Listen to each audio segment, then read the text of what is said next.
పరమేశ్వర స్వరూపమైన సభకి నమస్కారం. ఆదో పూజ్యో గణాధిప అని ఆర్యోక్తి. అంటే మొట్టమొదట పూజింపబడవలసినటువంటి దైవం వినాయకుడు. ఎందుచేత ఆయన్ని అలా ప్రారంభంలో పూజ చేయవలసి ఉంటుంది అంటే ఆయన విఘ్నకారకుడు, అలాగే విఘ్న నాశకుడు. ఆయనే విఘ్నాల్ని కల్పిస్తాడు, ఆయనే విఘ్నాల్ని నశింపచేస్తాడు. అదేమిటంటే విఘ్నాల్ని నశింపచేస్తారన్నారు బాగుంది, కానీ విఘ్నాల్ని కల్పిస్తాడన్న మాట అంత సమంజసంగా ఉంటుందా అంటే అలా ఎందుకుంటుంది ఆ తత్వంలో అన్న విషయాన్ని మీరు ఇప్పుడు నేను చెయ్యబోయే ప్రసంగంలో తెలుసుకుంటారు. సాధారణంగా ఎప్పుడైనా సరే ఏదైనా కార్యక్రమం ప్రారంభం చేస్తే తప్పకుండా మనందరం చెప్పవలసినటువంటి శ్లోకం ఒకటి ఉంటుంది. ఏదైనా ఒక పెద్ద కార్యాన్ని ప్రారంభం చేసే ముందు, ఆ రోజు దినచర్యని ప్రారంభం చేసే ముందు పూజా కార్యక్రమంలో మొట్టమొదటి పూజలో మొదట చెప్పవలసిన శ్లోకం సుముఖశ్చైకదంతశ్చ కపిలో గజకర్ణకః లంబోదరశ్చ వికటో విఘ్నరాజో వినాయకః ధూమకేతుర్గణాధ్యక్ష బాలచంద్రో గజాననః వక్రతుండ శూర్పకర్ణో హేరంబ స్కందపూర్వజః షోడశైతాని నామాని ఎప్పటే శృణుయాదపి విద్యారంభే వివాహే చ ప్రవేశే నిర్గమే తథా సంగ్రామే సర్వకార్యేషు విఘ్నస్తస్య న జాయతే. అది శ్లోకం. ఇందులో విఘ్నేశ్వరుడికి 16 నామాలు చెప్తారు. ఈ 16 నామాలు షోడశైతాని నామాని అని. అయితే మీరు ఒక విషయాన్ని జాగ్రత్తగా గమనించండి. విఘ్నేశ్వరుడికి ఎప్పుడూ కూడా 21 అంకె మీదే ఉంటాయి. ఏవైనా కూడా 21 అంకె మీదే ఉంటాయి. ఏకవింశతి పత్రాణి అని 21 పత్రులతో పూజ, అలాగే 21 రకాలైనటువంటి పుష్పాలతో పూజ, అలాగే 21 రకాలైనటువంటి 21 అంకె మీద 21 సంఖ్య మీద పిండి వంటల్ని కూడా చేసి నివేదన చేయడం అనేటటువంటి పద్ధతి ఉంది. కానీ ఈ శ్లోకంలో ఏమంటున్నారంటే షోడశైతాని నామాని ఎప్పటే శృణుయాదపి 16 అంకె గురించి మాట్లాడుతున్నారు. మేము విఘ్నేశ్వరుడి యొక్క 16 నామములు చెప్తున్నాం. ఈ 16 నామములను కూడా మీరు చెప్పండి అని చెప్పట్లేదు. మీరు చెప్తే మంచిది, చెప్పకపోతే కనీసం వినండి అంటున్నారు. ఎప్పటేత్ శృణుయాదపి, మీరు చెప్పగలిగి ఉండాలి ఈ 16 నామాలు. ఒకవేళ ఏ కారణం చేతనైనా ఏమండి మేము ఆ 16 నామాలు చెప్పలేము, మాకు నోరు తిరగదనో, లేకపోతే మేము ధారణ చెయ్యలేమనో, చూసి చదవడం కూడా మాకు చేత కాదనో అంటే ఇంట్లో ఈ 16 నామాలు చెప్పేవాడు తప్పకుండా ఉండాలి అని. ప్రతి ఇంట్లోనూ కూడా ఈ 16 నామాలు చెప్పబడాలి. చెబితే మిగిలిన వాళ్ళు వినాలి.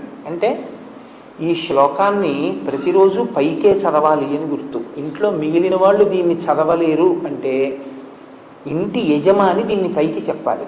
చెప్తే మిగిలిన వాళ్ళు వినవలసి ఉంటుంది. కనీసం ఏమిటంటే పూజ ప్రారంభం అవుతోంది అంటే వెళ్ళి అక్కడ నిలబడడం కష్టం కాదుగా. పూజ మధ్యలో ఏదైనా అంగం అంటే మాకు తెలియదండి, ఆ సమయానికి ఏదో పనిలో ఉంటాం, ఎలా పెడతాం అనొచ్చు. పూజ ప్రారంభం చేసి ఘంటారామం చేయగానే వెళ్ళి అక్కడ నిలబడడం పెద్ద విశేషం ఏం కాదు. కాబట్టి కనీసం ప్రతిరోజు మనం ఈ 16 నామాలు చెప్పాలి. కనీసంలో కనీసం పెద్దలు చెప్తున్నప్పుడు వినాలి. 21 కదా విఘ్నేశ్వరుడికి అన్ని పూజకి వాడబడేటటువంటి సంఖ్య. మరి ఈ శ్లోకం దగ్గరికి వచ్చేటప్పటికి 16 అన్నమాట ఎందుకు వాడారు? షోడశైతాని నామాని 21ని 16 ఎందువల్ల చేయవలసి వచ్చింది అంటే షోడశ కళా ప్రపూర్ణుడు చంద్రుడు. చంద్రుడికి 16 కళలు. 16 కళలు చంద్రుడికి ఉంటే మనిషి జీవితం కూడా షోడశ సంస్కారములతో ఉంటుంది. చిట్ట చివరి సంస్కారం అంత్యేష్టి సంస్కారం. 16 సంస్కారములు నడుస్తాయి మనిషికి. పుట్టుకకి పూర్వం తల్లి గర్భంలో ప్రవేశించినప్పుడు జరిగేటటువంటి సీమంతము అంటుంటారు. కానీ అసలు నిజానికి అది సీమన్నతోత్సవము అని చెప్పి ఆ పాపట భర్త తీస్తాడు. ఆ పాపట భర్త తీసేటటువంటి ఉత్సవానికి ఆ పేరు. అక్కడ ప్రారంభం చేసి శరీరం పడిపోయిన తరువాత చేసేటటువంటి అంత్యేష్టి సంస్కారంతో 16 నడుస్తాయి. మీరు ఒక పూజ చేశారనుకోండి, షోడశోపచార పూజ, 16 ఉపచారములు తప్పకుండా ఈశ్వరుడికి నడవాలి. ఎట్టి పరిస్థితుల్లోనూ ప్రతిరోజు 16 ఉపచారములతోటి పూజ చేయాలి ఇంట్లో. అసలు న్యాయంగా కొన్ని వేల ఉపచారాలు, అన్ని నాకు చేత కావండి 64 ఉపచారాలు, 64 కూడా నేను చేయలేనండి 16 ఉపచారాలు, 16 కూడా నా వల్ల కాదండి 5 ఉపచారాలు, పంచసంఖ్యోపచారిణి 5 కూడా చేయలేనండి, క్షమార్పణ లేదు. గృహస్థాశ్రమంలో 5 ఉపచారాలు తప్పకుండా చేయవలసింది. ప్రతి ఇంటిలోనూ కూడా దేవతార్చన జరిగినప్పుడు 5 ఉపచారములతో సింహాసనం అర్చింపబడాలి. గంధ, పుష్ప, ధూప, దీప నైవేద్యములని ఈ 5 జరగాలి. కాబట్టి ఇప్పుడు 16 అంకె మీద చెప్తున్నారు, షోడశోపచార పూజ 16 అంకె. అలాగే ఇప్పుడు 16 తీసుకొచ్చారు. అవన్నీ ఉపచారాలు, కళలు, సంస్కారములు కాబట్టి 16 చెప్పారా? ఇంతకన్నా ఏమైనా ఉందా అంటే మీరు చూడండి, ఎప్పుడైనా పెద్దల దగ్గరికి వెళ్ళి మీరు నమస్కారం చేస్తే ఒక ఆశీర్వచనం ఉంటుంది. శతమానం భవతి శతాయు పురుష శతేంద్రియ ఆయుష్ దేవేంద్రియే ప్రతిష్టతి. 100 సంవత్సరములు జీవించదవుగాక. ఎందుకంటే కలియుగంలో ఆయు ప్రమాణం 100 సంవత్సరాలు. 100 సంవత్సరముల పూర్ణాయుర్దాయమును పొందెదువుగాక అని ఆశీర్వచనం. కానీ యథార్థానికి మీరు ఎప్పుడైనా ఎవరికైనా అభ్యున్నతిని కోరారనుకోండి, వాళ్ళు అభివృద్ధిలోకి రావాలి అని మీరు మనస్ఫూర్తిగా కోరుకున్న వారైతే మీరేం చేయవలసి ఉంటుందంటే, వీరికి 16 కటాక్షింపబడుగాక అని కోరుకోవాలి. ఏమిటా 16? మీరు చాలా జాగ్రత్తగా జ్ఞాపకం పెట్టుకోండి. ఇది మీరు సంకల్పం చేస్తారు. అసలు యథార్థానికైతే గురువు ఏం చేస్తారో తెలుసా అండి? ఎదురుగుండా చేసే ఆశీర్వచనం కాదు. తాను భగవదర్చన చేసినప్పుడు, తన సింహాసనాన్ని అర్చన చేసినప్పుడు ఈశ్వరుణ్ణి అడుగుతాడు, ఈ 16 ఫలానా వారికి కృప చెయ్యి సర్వేశ్వర అని అడుగుతాడు. గురువుగారి యొక్క భక్తి చేత, ఆయన చేత అర్చింపబడిన పరమేశ్వరుడు ఆయన ఎవరి కొరకు సంకల్పం చేశారో వారికి ఆ అభ్యున్నతిని ఇస్తాడు. ఇవి 16 అడుగుతారు. ఈ 16 ధర్మ, అర్థ, కామ, మోక్ష, భక్తి, జ్ఞాన, వైరాగ్యములు. ఇక్కడికి 7. దీర్ఘాయుర్దాయంతో పాటుగా రోగాలు లేనటువంటి ఆరోగ్యంతో కూడినటువంటి జీవితం, సంపద కలిగి ఉండడం, సంపద అభివృద్ధి చెందడం, అభివృద్ధి చెందినది స్థిరత్వాన్ని పొందడం, దీనితో పాటు ఆ యజమాని వీర్యమును పొంది ఉండడం, అంటే కదిలిపోకుండా ఉండగలిగినటువంటి స్థితి, విజయాన్ని పొందడం, తలపెట్టిన కార్యాలు విజయవంతం అవుతూ ఉండడం, పుత్రపౌత్రాభివృద్ధిని చూడగలగడం, అంటే కొడుకుల్ని మనవల్ని కూడా చూడాలి. కాబట్టి 3 తరాలు చూస్తాడు. పుత్రపౌత్రాభివృద్ధిని అంటే ప్రపౌత్రులతో చూడగలగడం, తన కులదేవత ఎవరో, సింహాసనంలో కులదేవత ఉంటారు, పరంపరాగతంగా వస్తూ ఉంటారు, ఆయనే అన్నీని చూడాలి. మీరు కులదేవతని మార్చే అధికారం మీకు ఉండదు. మీ పరంపరాగతంగా మీ సింహాసనంలో కులదేవత ఎవరో అర్చన వారికి చెయ్యాలి. కానీ మీ ఇష్టదేవతని మీ కులదేవతలో చూడాలి. మీకు నేను ఒక ఉదాహరణ చెప్పాలి అంటే బాగా అర్థం అవడానికి, నా కులదేవత పార్వతీ పరమేశ్వరులు అనుకోండి, నా ఇష్టదేవత సీతారాములు అనుకోండి. నేను పార్వతీ పరమేశ్వరుల యొక్క మూర్తులను తీసేసి సీతారాముల మూర్తులు పెట్టకూడదు. పార్వతీ పరమేశ్వరుల యందు సీతారాముల్ని చూడాలి తప్ప కులదేవతని తీసేసేటటువంటి అధికారం ఎవ్వరికీ ఉండదు. అది చాలా ప్రమాదకరం. అటువంటి పనులు చేయకూడదు ఎప్పుడూను. కాబట్టి ఆ కులదేవతని మీరు ఎవరిని అర్చన చేస్తున్నారో వారు ఆ యజమాని యందు ప్రీతి చెంది వారిని అనుగ్రహించుగాక అని కోరుకోవడం 16. 16 వచ్చాయి కదండి. కాబట్టి ఈ 16 యజమానికి దొరకాలి అని కోరడం. యజమాని అంటే మీరు ఒకటి గుర్తుపెట్టుకోండి, యజమాని అంటే ఇంగ్లీష్లో ఓనర్ అన్న శబ్దంతో కాదు, యజ్ఞము చెయ్యువాడు యజమాని అని. అంటే ప్రతివాడు యజ్ఞం చెయ్యాలి అని. కాబట్టి అటువంటి యజమానికి ఈ 16 కలగాలి అని కోరుకోవడం పూర్ణమైనటువంటి ఆశీర్వచనం. కాబట్టి ఇప్పుడు షోడశైతాని నామాని 16 నామములు ఎందుకు చెప్తున్నామంటే పరిపూర్ణమైన ఆశీర్వచనము కొరకు. ఈ 16 సిద్ధించడానికి ఏవి విఘ్నాల రూపంలో అడ్డొస్తున్నాయో, ఏవి ప్రతిబంధక రూపంలో వస్తున్నాయో వాటిని తొలగించి ఈ 16ంటిని సిద్ధింపజేయగలిగినటువంటి వాడు గణపతి. కాబట్టి ఇటువంటి మహానుభావుణ్ణి మేము ఇవాళ ప్రార్థన చేస్తున్నాం. ఇవాళ అంటే ప్రతిరోజు అని దాని అర్థం. అది మేము 16 నామములు చెప్పినప్పుడు మొట్టమొదటి నామంతో ఆయన ఏమని పిలుస్తున్నాం? సుముఖ. సుముఖ అంటే మంచి ముఖమున్నవాడు. సంస్కృతంలో ముఖము అన్న మాటకి నోరు అని కూడా అర్థం. సుముఖ అంటే మంచి ముఖం. ముఖము ఇప్పుడు వస్తుంది, పుట్టుకతో వస్తుంది. విఘ్నేశ్వరుడు యొక్క పుట్టుక ఎలాగా? ఆయన పుట్టుక ఒక స్త్రీ గర్భవాసం చేసి జన్మించిన వాడు కాదు. అమ్మవారు ఆవిడ సుమంగళి, అందున నిత్య సుమంగళి, నిత్య యవ్వనంలో ఉండేటటువంటి తల్లి. అటువంటి తల్లి కనుక ఎప్పుడూ పసుపు రాసుకుని ఉంటుంది ఆవిడ.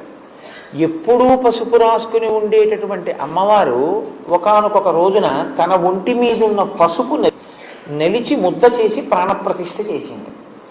ఇప్పుడు విఘ్నేశ్వరుడు యొక్క మొదటి స్వరూపం నరవినాయకుడు.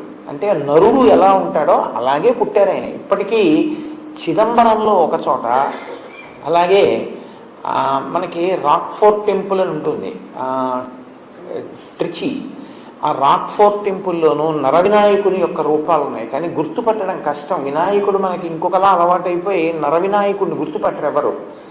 ఇప్పుడు అమ్మవారు పసుపు ముద్దతో మొట్టమొదట వినాయకుడిని ప్రతిష్ఠ చేసింది, అందులోకి తీసుకొచ్చింది తేజస్సు. అందుకే అప్పటి నుంచి ఇప్పటి వరకు కూడా వినాయకుడు ఆవాహన ఎందులోకి అవుతారు తొందరగా అంటే పసుపు ముద్దలోకే. 2 తమలపాకులు అక్కడ పెట్టి అందులో పసుపు ముద్ద పెట్టి బొట్టు పెట్టి మీరు ప్రార్థన చేస్తే విఘ్నేశ్వర తేజస్సు అందులోకి ప్రవేశించేస్తుంది. ఎందుకంటే అమ్మ మొదట అలాగే సృష్టించింది. ఇప్పుడు ఆయన మొదటి రూపంలో ఆయన నరుడు కదండి. మొదటి రూపంలో నరుడైన వాడి ముఖం నరముఖం. మరి గజముఖం ఎక్కడి నుంచి వచ్చింది?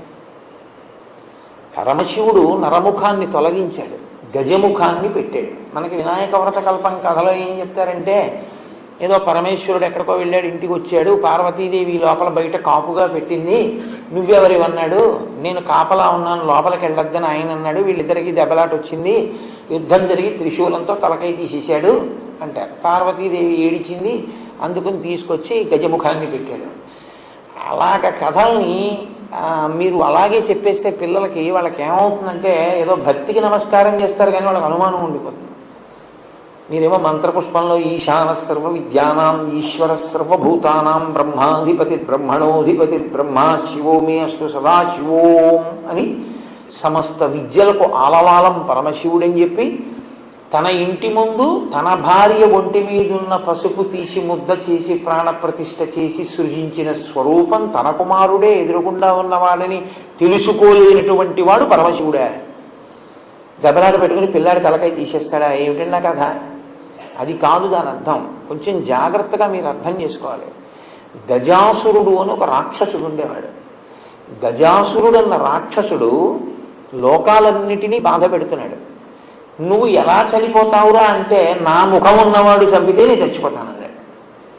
కాబట్టి ఇప్పుడు ఏనుగు ముఖంతో పిల్లవాడు రావాలి. నిన్న నరసింహస్వరూపంతో పైన సింహం కింద మనుష్య శరీరం ఉండి నరసింహస్వామి ఎలా వచ్చారో అలా ఏనుగు ముఖం కింద నరుడి యొక్క శరీరంతో ఒక స్వరూపం రావాలి.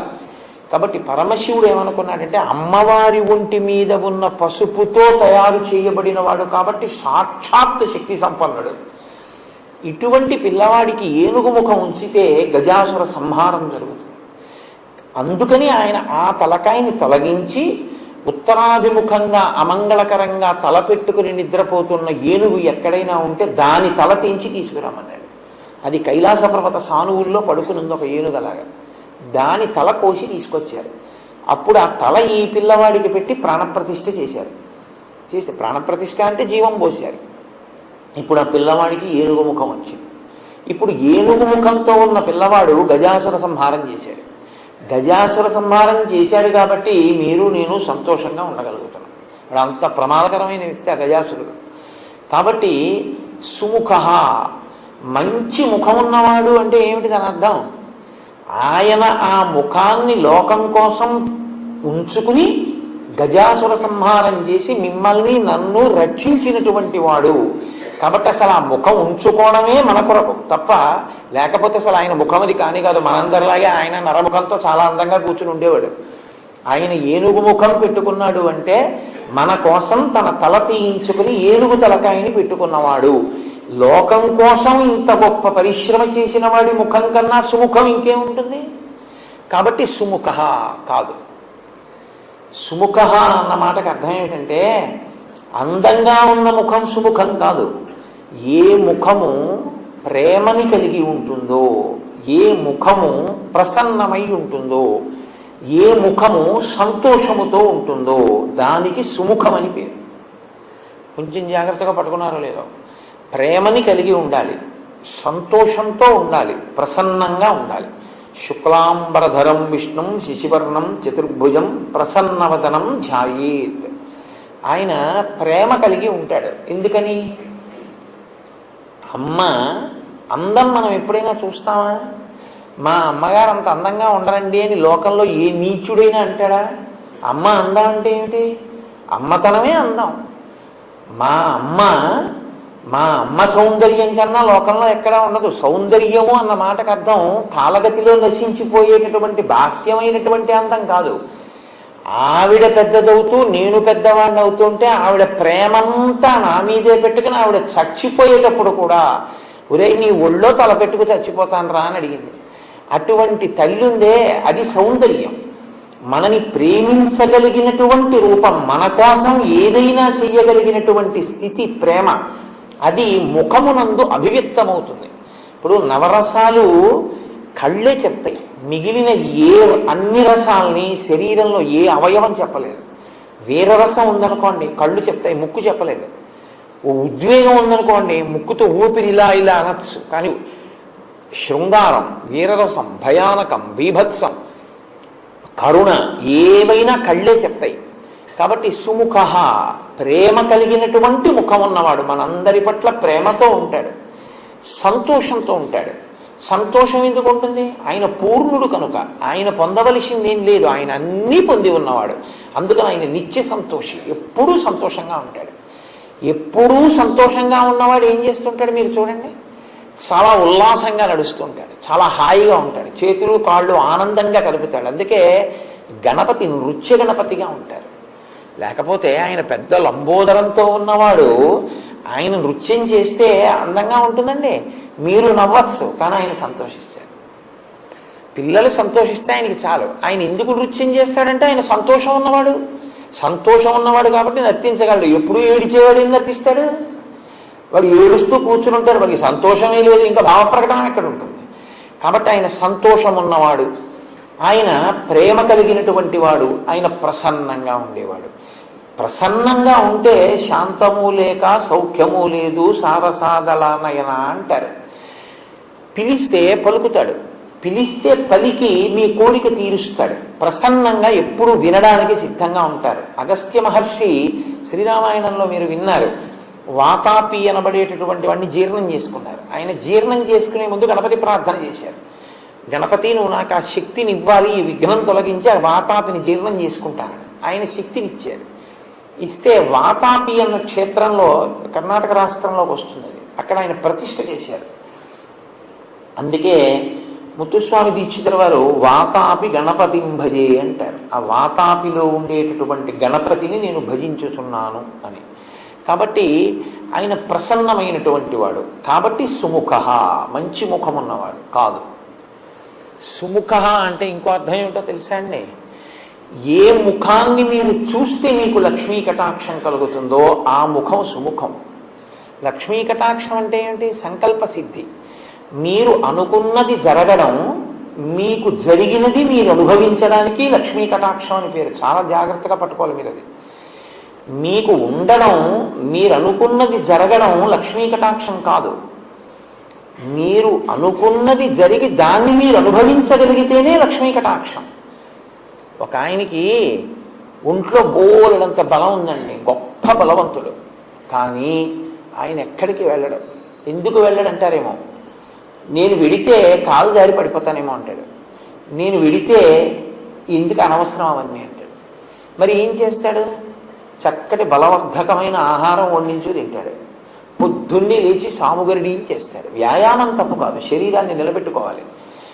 మంచి వ్యాయామం చేస్తాడు, తింటాడు, పడుకుంటాడు, కూర్చుంటాడు, అంతే. ఇంకెందుకు పనికిరాదు. ఆ బలం ఏం చేస్తుంటాడు? ఏమీ చేయడు. పనికొచ్చేలా ఏం ఖర్చు పెట్టాడు. ఇప్పుడు ఆయనకి బలం ఉందేమో కానీ ఆయన బలం ఉత్తమ గతుల కొరకు ఉపయోగించుకొనడు. ఇప్పుడు ఆ బలంతో 108 ప్రదక్షిణాలు చేస్తూ ఉంటానండి నేను గుడికి అన్నాడు అనుకోండి. నేను ఈశ్వరుడి పల్లకి పడతానండి, నేను దేవాలయాన్ని శుభ్రం చేస్తూ ఉంటానండి వెళ్ళి.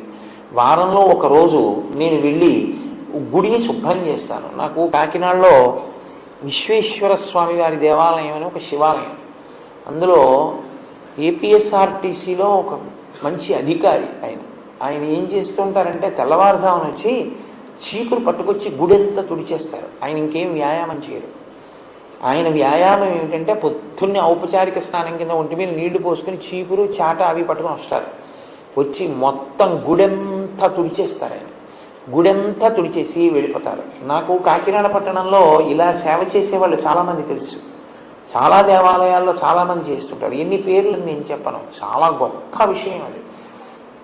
కేవలం వ్యాయామం కాకుండా దేవాలయానికి వెళ్ళి దేవాలయంలో సేవ చేసి వస్తుంటారు. ఒళ్ళంతా చెమట పడుతుంది.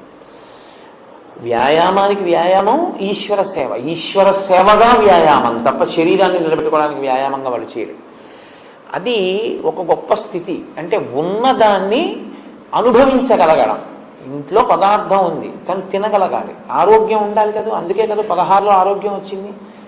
అప్పుడు అది లక్ష్మీ కటాక్షం కింద మారుతుంది. ఈ లక్ష్మీ కటాక్షాన్ని ఇంట్లో కృప చెయ్యగలిగినటువంటి రూపం మీరు ఇలా చూస్తే చాలు. మీకు ఇవ్వగలిగినటువంటి రూపం వినాయక స్వరూపం. ఎందుకో తెలుసా అండి? లక్ష్మీదేవి 5 స్థానాల్లో ఉంటుంది. ఆవిడకి 6వ స్థానం లేదు, ఇంకా 5 స్థానాలు ఆవిడకి. అందులో మొట్టమొదటి స్థానం ఏనుగు యొక్క కుంభస్థలం. అందుకే గజారోహణం చేయించారండి ఆయనకంటారు. ఏనుగు కుంభస్థలంలో లక్ష్మీదేవి ఉంటుంది. రెండవది ఆవు యొక్క వెనక తట్టులో లక్ష్మీదేవి ఉంటుంది. అందుకే గోపృష్ఠానికి నమస్కారం, గోముఖానికి నమస్కారం లేదు, గోపృష్ఠం. మూడవది తామర పువ్వుల్లో లక్ష్మీదేవి ఉంటుంది. అందుకే తామర పువ్వుని లక్ష్మీదేవికి పూజ విషయంలో ప్రత్యేకం వాడతారు. నాలుగవది బిల్వదళం. బిల్వదళం మీరు తీసి కళ్ళు మూసుగా ఉండకూడదు అని. ఇక్కడ బొట్టు పెట్టుకోకపోతే భర్తకి కలిసి రావలసినంత కలిసి రాదు. ఎందుకంటే ఇల్లాల్ని లక్ష్మీదేవిగా తీసుకొస్తారు. అందుకే చాలా గొప్ప సేవ ఏమిటో తెలుసా అండి? ఎవరింట్లోనైనా పెళ్ళైతే వాళ్ళు నిర్ధనులైతే ఆడపిల్లని అత్తవారింటికి కారులో దింపమని, వాహనం మీద ఆడపిల్లని మొట్టమొదటిసారి కాపరానికి తీసుకెళ్లేటప్పుడు నడిపించి తీసుకెళ్ళకూడదు. ఆమెను లక్ష్మిగా ఇస్తారు. కాబట్టి లక్ష్మీదేవిని తీసుకెళ్తున్నారు కాబట్టి వాహనంలో తీసుకెళ్ళాలి.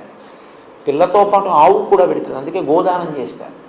కాబట్టి వివాహం అయిపోయినటువంటి స్త్రీ సువాసిని యొక్క పాపట ప్రారంభ స్థానమునందు బొట్టు పెట్టుకోబడేటటువంటి ప్రదేశం లక్ష్మీస్థానం. కాబట్టి ఇప్పుడు ఈ 5 లక్ష్మీ స్థానాలు. ఇందులో మొదటిది ఏనుగు యొక్క కుంభస్థలం. ఇప్పుడు ఆయన ఏనుగు ముఖంతో ఉన్నాడు. మీరు లేవగానే ఒకసారి వినాయకుడి యొక్క ముఖాన్ని చూశారనుకోండి, ఇలా ఆయన ముఖాన్ని చూసినంత మాత్రం చేత మీకు లక్ష్మీ కటాక్షం కలుగుతుంది. ప్రతిరోజు వినాయకుడి ముఖం చూస్తే చాలు. ఎవరి ముఖం చూస్తే మీకు కలిసి వస్తుందో అది కాకపోతే సుముఖం ఇంకెవరిది సుముఖం అవుతుంది? ఇవాళ లేచి ఎవరి ముఖం చూశానో అంటారు. కాబట్టి అలా చూడగలిగిన ముఖమేదో అది సుముఖం. కాబట్టి సుముఖ కాదు, ఇంకో అర్థం. ఒక్క వినాయకుడికి ఒక గమ్మత్తైనటువంటి అనుబంధం ఒకటి ఉంది లోకంలో. అందుకే వినాయకుడి మీద పెద్దలు ఎప్పుడైనా ప్రార్థన చేస్తే ఈ శ్లోకం చెప్తూ ఉంటారు. శ్రీకాంతో మాతులో యస్య జననీ సర్వమంగళ జనక శంకరో దేవ తం వందే కుంజరాననం అని చెప్తారు. ఇది చాలా గమ్మత్తైన శ్లోకం నిజంగా. ఎందుకంటే ఎప్పుడైనా నమస్కారం చేస్తే ఆయన తల్లి సంబంధం చెప్తారు, తండ్రి సంబంధం చెప్తారు. ఒక్క వినాయకుడికి మాత్రం మేనమామ గారితో మొదలెడతారు. శ్రీకాంతో మాతులో యస్య, మాతులో అంటే మేనమామ, నీ మేనమామ శ్రీకాంతుడు. శ్రీకాంతుడు అంటే శ్రీ అంటే లక్ష్మీదేవి యొక్క భర్త, నీకు మేనమామ. కాబట్టి ఇప్పుడు వినాయకుడికి మేనమామ అంటే వినాయకుడి యొక్క తల్లి పార్వతి, పార్వతి యొక్క సోదరుడు విష్ణువు. ఎక్కడుంది అలాగా? అలా ఎక్కడైనా మీరు చూశారా? సోదరి సోదరుడు అంటే స ఉదర, ఒక కడుపు నుంచి పుడితే, ఒక్కసారి పుడితే వాళ్ళని సోదర సోదరి అంటారు. నారాయణ నారాయణి వీళ్ళిద్దరూ పార్వతీదేవి విష్ణుమూర్తి అన్నా చెల్లెళ్ళుగా పుట్టినట్టు మీరు ఎక్కడన్నా చదివారా? మరి ఎలా చెప్తున్నారు ఈ శ్లోకం? మేనమామని పుట్టారు వాళ్ళిద్దరూ అన్నా చెల్లెళ్ళు. అసలు ఇంకా యథార్థం మాట్లాడితే స్త్రీ రూపంలో విష్ణు ఉంటే పార్వతీదేవి, పార్వతీదేవి పురుష రూపంలో ఉంటే విష్ణుమూర్తి. అందుకే ఇద్దరూ అలంకార ప్రియత్వం. కనుక ఇప్పుడు శ్రీకాంతో మాతులో యస్య, ఎప్పుడు పుట్టారు వాళ్ళిద్దరు? ఒక్కసారి. భాగవతంలో కృష్ణ పరమాత్మ ఇక్కడ వసుదేవుడికి జన్మించినప్పుడే అక్కడ యశోదానందులకు ఆవిడ యోగమాయగా జన్మించింది. ఆవిడేమో దేవకీ వసుదేవుల దగ్గరికి వచ్చింది, ఈయనేమో నంద యశోదల దగ్గరికి వెళ్ళాడు. అక్కడ పుట్టిన ఆవిడ ఇక్కడికి వచ్చింది, ఇక్కడ పుట్టిన ఆయన అక్కడికి వెళ్ళాడు. ఇద్దరికీ ఒక్కరే తల్లిదండ్రులు నంద యశోదలు. కాబట్టి వాళ్ళిద్దరూ అన్నా చెల్లెళ్ళు. భాగవతంలో ఏమి తత్వంలో వాళ్ళిద్దరూ అన్నా చెల్లెళ్ళు. అందుకే మిగిలిన పేర్లు భార్యాభర్తృ సంబంధం చెప్తాయి. రుద్ర రుద్రాణి అంటే రుద్రుడు రుద్రాణి భార్యాభర్తలు, శివ శివాని భార్యాభర్తలు, భవ భవాని భార్యాభర్తలు, నారాయణ నారాయణి భార్యాభర్తలు గారు అన్నా చెల్లెళ్ళు. నారాయణ నారాయణి అన్నా చెల్లెళ్ళు అయితే ఇప్పుడు వైష్ణవము శైవము బంధుత్వం వచ్చింది. ఈ బంధుత్వంలో వినాయకుడికి మేనమామ విష్ణుమూర్తి, నీ మేనమామ విష్ణుమూర్తి, మేనమామల ముద్దు నీలైన ముద్దు. కాబట్టి ఇప్పుడు వినాయకుడికి నమస్కారం పెడితే విష్ణుమూర్తి ప్రీతి చెందుతాడు, ఎందుకంటే మా మేనల్ని పూజ చేస్తున్నాడు వీడని. అత్తయ్యో లక్ష్మీదేవి. శ్లోకం దేంతో మొదలైంది? మంగళప్రదమైన శ్రీకారంతో మొదలైంది. శ్రీకాంతో మాతులో యస్య, విష్ణువు అనుగ్రహం కావాలంటే వినాయకుడికి నమస్కారం పెట్టాలి. జనని సర్వమంగళ, ఆ తల్లి ఎవరు? ఆవిడ సర్వమంగళ, అన్ని మంగళములే చేస్తుంది ఆవిడ. అసలు ఆవిడే మంగళసూత్ర రూపంలో ఉంటుంది. అందుకే సర్వమంగళారాధన చేస్తే కానీ మంగళసూత్రం కట్టరుగా. కాబట్టి ఆవిడ లోకములన్నిటిలోనూ కూడా మంగళములకు మంగళం ఆ తల్లే, సర్వమంగళస్వరూపం. నీ తల్లో సర్వమంగళ, నీ తండ్రో జనక శంకరో దేవో శంకరోతీతి శంకర. శుభములను చేయువాడెవరో ఆయన శంకరుడు. శుభములను చేసేటటువంటి శంకరుడు నీకు తండ్రి. తమ్ వందే కుంజరాననం, ఓ ఏనుగు ముఖం ఉన్నవాడా నీకు నమస్కారం. నీ ముఖం చూస్తే ఏమైంది? నమస్కారం పెడితే లక్ష్మీ కటాక్షం వచ్చింది. ఇప్పుడు ఆయనతో అనుబంధాలు ఉన్న వాళ్ళందరూ ఏం చేస్తున్నారు? మేలే చేస్తున్నారు. శ్రీకాంతో లక్ష్మీ భర్త, సర్వమంగళ మంగళసూత్రాన్ని కాపాడుతుంది, ఎప్పుడు మంగళాలు ఇస్తుంది. శంకరో, ఆయన ఎప్పుడు శంకరోతి, ఆయన శుభాలు చేస్తుంటాడు. నువ్వు అసలు చూస్తే శుభమిస్తావు, కుజరానన. కాబట్టి ఇప్పుడు సుముఖ, నీకన్నా మంచి ముఖం ఉన్నవాడు ఎవరా? కాబట్టి సుముఖ కాదు, ఇంకో అర్థం. ఒక్క నామానికి ఎన్ని అర్థాలంటే ఎప్పటికి పోతాయి? 16 నామాలు. సరే, ఏదో ఎంతవరకు జరిగితే అంతవరకు. వీలైతే 16 ఏదో అలా ఒకసారి విహంగ వీక్షణం చేసేస్తాను. ఆఖరణ సుముఖ అంటే ఎప్పుడూ మాట్లాడకూడదు, అదే పనిగా మాట్లాడుతూ ఉండడం తప్పు. భూపసభాంతరాలముల పుష్కల వాక్చతురత్వము, ఆజి బాహాపటు శక్తియున్ ఇషమునందనురక్తియు ప్రకృతి సిద్ధ గుణంబులు సజ్జనాళికి. ఆయన్ని మామూలుగా మీరు ఎప్పుడన్నా చూస్తే ఏంటండి ఆయన ఏంటంటే ఆయనకేం తెలుస్తుందండి అలా ఉన్నాడు అనుకుంటారు. ఆయన సభలోకి వచ్చి కూర్చున్నాడు అనుకోండి, శారద నాలుక మీద నర్తిస్తుంది. అలా సభలో మాట్లాడగలగాలి. బయట అవసరం లేదనుకుంటే రూపాయిని ఎంత జాగ్రత్తగా ఖర్చు పెడతారో అంతకన్నా జాగ్రత్తగా మాట ఖర్చు పెట్టాలి. అవసరం లేదనుకుంటే మౌనంగా ఉండాలి. ఇది తెలిసి ఉంటే రెండు సాధిస్తాయి. మీరు ఎక్కడ మాట్లాడాలో అక్కడ మాట్లాడతారు, ఎవరి దగ్గర మాట్లాడకూడదో వాళ్ళ దగ్గర మాట్లాడకుండా ఉండగలుగుతారు. లోకంలో ప్రతి ప్రాణికి కూడా నోరు పైకుంటుంది, కళ్ళు పైకుంటాయి, కంటిని రెప్పలు మూస్తాయి, నోటిని పళ్ళని పెదవులు మూస్తాయి. కంటిని రెప్పలు మూసిన చూపులో రెప్పకి పాత్ర లేదు. నోటిని పెదవులు మూసిన పెదవులకి భాషలోనూ మాటలోనూ భాగం ఉంది. మీరు గమనించండి, రెప్ప చూడదు, పెదవి మాట్లాడుతుంది. కొన్ని కొన్ని మాటలు పెదవుల మీదే వస్తాయి. మా మా ఉందనుకోండి, పెదవులు కలపకుండా మా అనండి. నేను చిన్నప్పుడు మా పిల్లలతోటి అమ్మ అని పెదవులు కలపకుండా అనండ్రా అంటే వాళ్ళు చాలా ప్రయత్నించి అనలేకపోయేవారు. మీరు అనండి అనేవారు వాళ్ళు చికాకు వచ్చి. ఏముందిరానో తామలపాకు కింద పదవి మీద పెరిగిన అమ్మ అంటే కలవలేదుగా తామలపాకు అడ్డొచ్చింది అంటే నా మీద వాళ్ళు చాలా కోపడు, మీరు అన్నీ ఇలాంటి పనులు చేస్తారు నాన్నగారు. ఏదో పిల్లలతో అలా ఆటలాడుతున్నారు. సరే, అది వేరే విషయం అనుకోండి. కాబట్టి పెదవికి మాట యందు పాత్ర ఉంది. నోరు సమస్త ప్రాణులకు బయటికే ఉంటుంది, కప్పబడి ఉండదు. కానీ మీరు పెద్దలతో మాట్లాడుతున్నారు అనుకోండి, ప్రత్యేకించి గురువు గారితో మాట్లాడుతుంటే ఎప్పుడూ నోటిని ఇలాగే ఉంచి మాట్లాడకూడదు. ఎందుకంటే అలా మాట్లాడితే గబుక్కుని మీ నోటి తుంపర ఆయన మీద పడిందంటే మహాపచారం కిందకు వస్తుంది. అందుకని ఇలా పెట్టుకుని ఉండాలి, ఇలా పెట్టుకుని ఉండి మాట్లాడాలి. హనుమ ఎప్పుడు రాముడి దగ్గర ఇలా ఉంటారు, ఆజ్ఞాపాలక హనుమ అని ఎక్కువ మాట్లాడరు. లోకంలో ఎప్పుడు నోటి మీద చెయ్యి వేసుకుని ఉండే ప్రాణి ఏదో తెలుసా అండి? ఒక్క ఏనుగి. ఎందుకని? ఏనుగు తొండానికి కర్రము అని పేరు, చెయ్యి. ఒక్క ఏనుగు నోరు మాత్రం పైకి కనపడదు, నోటి మీద చెయ్యి అడ్డుంటుంది, ఇలాగ తొండం అడ్డుంటుంది. అంటే నోటికి చెయ్యి అడ్డు పెట్టుకుని అత్యంత వినయంతో మాట్లాడవలసిన చోట మాట్లాడతాడు. ఎప్పుడు నోటికి చెయ్యి అడ్డు పెట్టుకుని మౌనంగా ఉంటాడు. ఆయన కన్నా అంత గొప్ప ముఖంతో ఉండి, అంత విద్వాంసుడిగా, అంత మంచి ప్రవర్తన కలిగిన ముఖంతో ఉన్నవాడు లోకంలో ఇంకెవరున్నారు?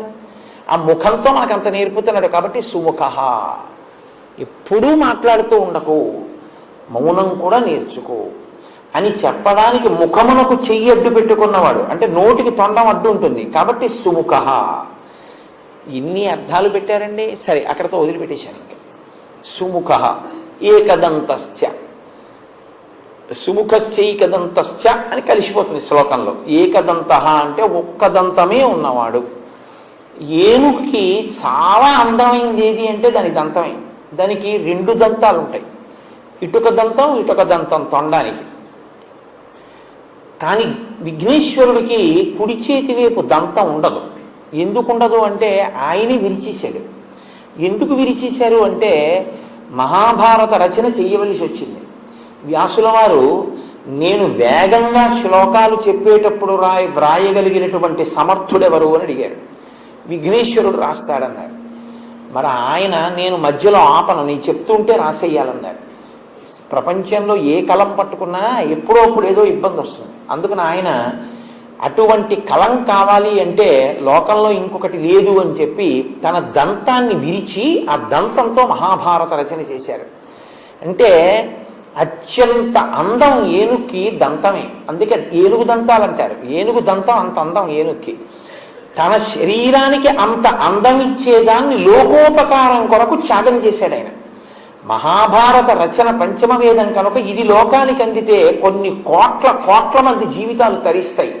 దానికోసం నాకు ఒక దంతం లేక నేను వికారంగా ఉన్నా పర్వాలేదని ఒక దంతం విరిచేశాడు.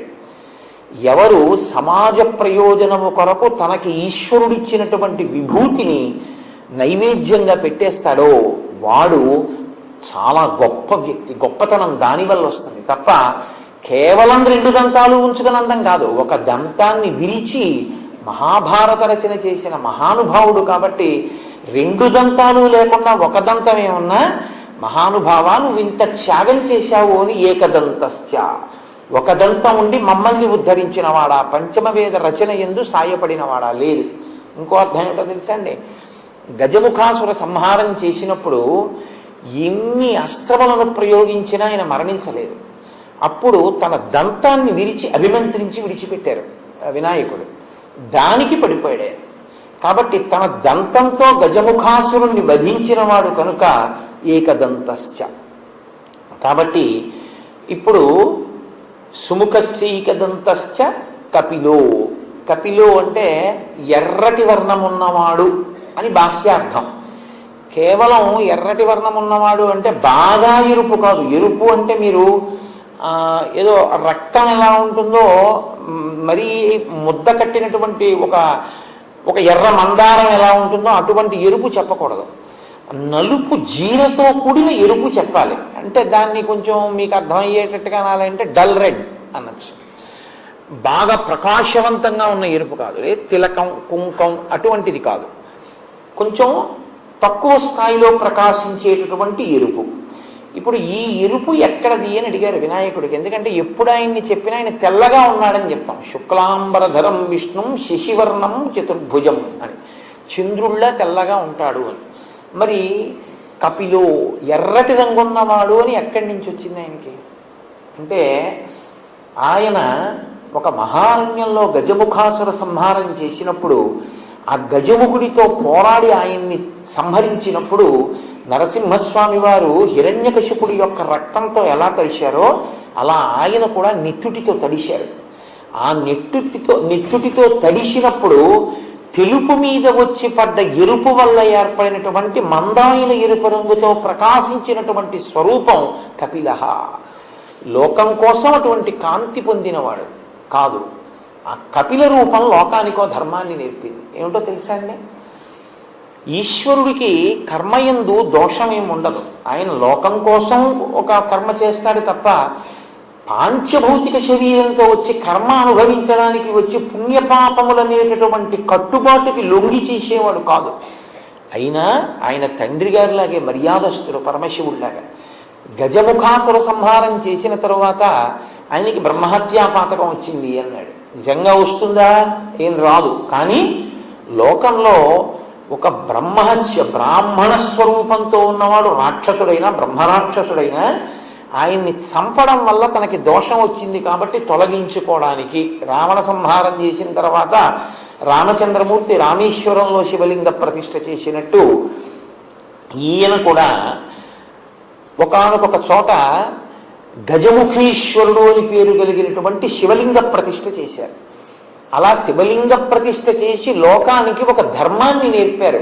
మహాపాతకం నశించాలి అంటే శివలింగ ప్రతిష్ఠ చేయడం వినా లోకంలో ఇంకో మార్గం లేదు అని నేర్పినటువంటి వాడు కపిల స్వరూపంతో. కాబట్టి సుముఖశ్చైకదంతశ్చ కపిలో గజకర్ణకః. గజకర్ణకః అంటే ఏనుగు యొక్క చెవులు. అదేమిటండి, ఏనుగు ముఖం ఉన్నవాడికి ఏనుగు చెవులు, కాకపోతే ఏనుగు ముఖం ఉన్నవాడికి పిల్లి చెవులు ఎందుకు ఉంటాయి? అలా ఎందుకు చెప్పడం అంటే, మీరు కొంచెం జాగ్రత్తగా గమనిస్తే లోకంలో మీరు ఏ దేవతా స్వరూపం దగ్గరికి వెళ్ళి చూడండి, వాళ్ళ చెవులు మీకు కనపడవు. ఎందుకు కనపడవో తెలుసా? మొసలి పిల్లల్లో ఉంటాయి, అందుకే మకర కుండలాలు అంటారు వాటిని. ఇలా మొసలి పిల్ల ఎలా ఉంటుందో అలా ఇంతంత ఆభరణాలు ఇలా పెట్టేసుకుంటారు. మీరు ఏ దేవతా స్వరూపం దగ్గరికి వెళ్ళండి, మకర కుండలాలని ఇక్కడ పెట్టుకోవు దేవతా స్వరూపాలు. ఈ చెవులు ఇలా కప్పేస్తాయి. కప్పేస్తే మీరు చూడండి, మీరు వచ్చి ఏదో మాట్లాడుతున్నారు అనుకోండి, నేను ఇలా పెట్టుకుని ఉన్నాను అనుకోండి, పెట్టుకుని ఉంటే మీరు ఏమంటారు? వింటున్నాడో వింటలేదో, ఏమిటో అలా ఉన్నాడు, మరి చెవులోకి వెళ్ళిందో లేదో నేను చెప్పిందని. ఏ దేవతా స్వరూపం దగ్గరికి వెళ్ళినా మీకు అనుమానం ఉంటుంది. ఒక్క వినాయకుడి దగ్గర ఉండదు. ఎందుకో తెలుసా? కప్పబడని చెవులు ఉన్నవాడు ఆయన ఒక్కడే. ఆయన చెవులకి ఎప్పుడూ ఆభరణం పెట్టరు. ఆయన చెవుల్ని మకర కుండలాలతో కప్పడం కుదరదు. ఇది గజకర్ణకః. అందుకని స్తోత్రం చేశారు. ఏనుగు ముఖమున్నవాడివే కాదు, ఏనుగు చెవులున్నవాడివి. ఎందుకో తెలుసా? మేము ఏదన్నా చెప్తే వినపడుతోంది అనడానికి నువ్వు ఒక్కడివి బాగా మాకు నమ్మకస్తుడివి. ఎందుకంటే చెవులు కప్పవు, చక్కగా కదులుతుంటాయి కూడా. అందుకని ఎప్పుడు వింటూ ఉంటావు మేము చెప్పేటటువంటివి. కాబట్టి గజకర్ణకః, అటువంటి చెవులున్నవాడా నీకో నమస్కారం. కాబట్టి చాలు, మీరు ప్రధానమైన విషయాన్ని తెలుసుకుంటుండే. లేకపోతే 16 నామాలు ఎక్కడ అవుతాయి? నేను ఎక్కడో ఆగిపోతుంటాను మధ్యలో, ఏదో నామం దగ్గర పరవశం వస్తుందా, నామం ఎక్కువ వెళ్ళిపోతుంటుంది. లంబోదరశ్చ, లంబోదరుడు అంటే చాలా పెద్ద కడుపున్నవాడు కాదు, వ్రేలాడుతున్న కడుపున్నవాడు. వ్రేలాడుతున్న కడుపు ఉండడం అంటే ఇలా అర్ధవృత్తాకారంగా ఇలా పెరిగినటువంటి కడుపు. ఇప్పుడు మీరు ఇలా మీకు వృత్తాకారం కనపడుతోంది అంటే దానికి ఇటు కూడా వృత్తాకారం ఉంది అనుకుంటే అదొక పూర్ణాకారంతో ఉందన్నమాట. నిండు సున్నా ఎలా ఉంటుందో అలా ఉంటుంది. ఇప్పుడు ఈ లంబోదరం ఎందుకుందో తెలుసా అండి ఆయనకి? లంబోదరాన్ని కానీ మీరు చూస్తే ఆయన మీకు ఏం గుర్తొస్తుందంటే, ఆయనకి మోదకము అని ఉంటుంది. మోదకము అంటే లోపల పూర్ణం పెట్టి వండుతారే దాన్ని మోదకం అంటారు. లేకపోతే ఉండ్రాళ్ళంటే గుండ్రంగా ఉంటాయి, లోపల కొబ్బరితో చేసినటువంటి మధుర పదార్థాన్ని కూడా ఉంచి చేస్తూ ఉంటారు బూరెలాగి. అవి ఆ మోదకాలు ఆయనకి ప్రీతి అంటారు. ఆయనకి ప్రీతి అన్నప్పుడు మీరు ఒక విషయం గుర్తుపెట్టుకోండి, మీరు లోకంలో ఈశ్వర స్వరూపాలు సాధారణంగా మీరు ఇంట పచనం చేసినవి తినవు, తీసుకోవు, దేవతలు తీసుకోరు. మీరు ఇడ్లీ నైవేద్యం, సమోసా నైవేద్యాలు ఉండవు లోకంలో. సత్వగుణ భరితమైనటువంటి పదార్థాలే నివేదన ఉంటాయి.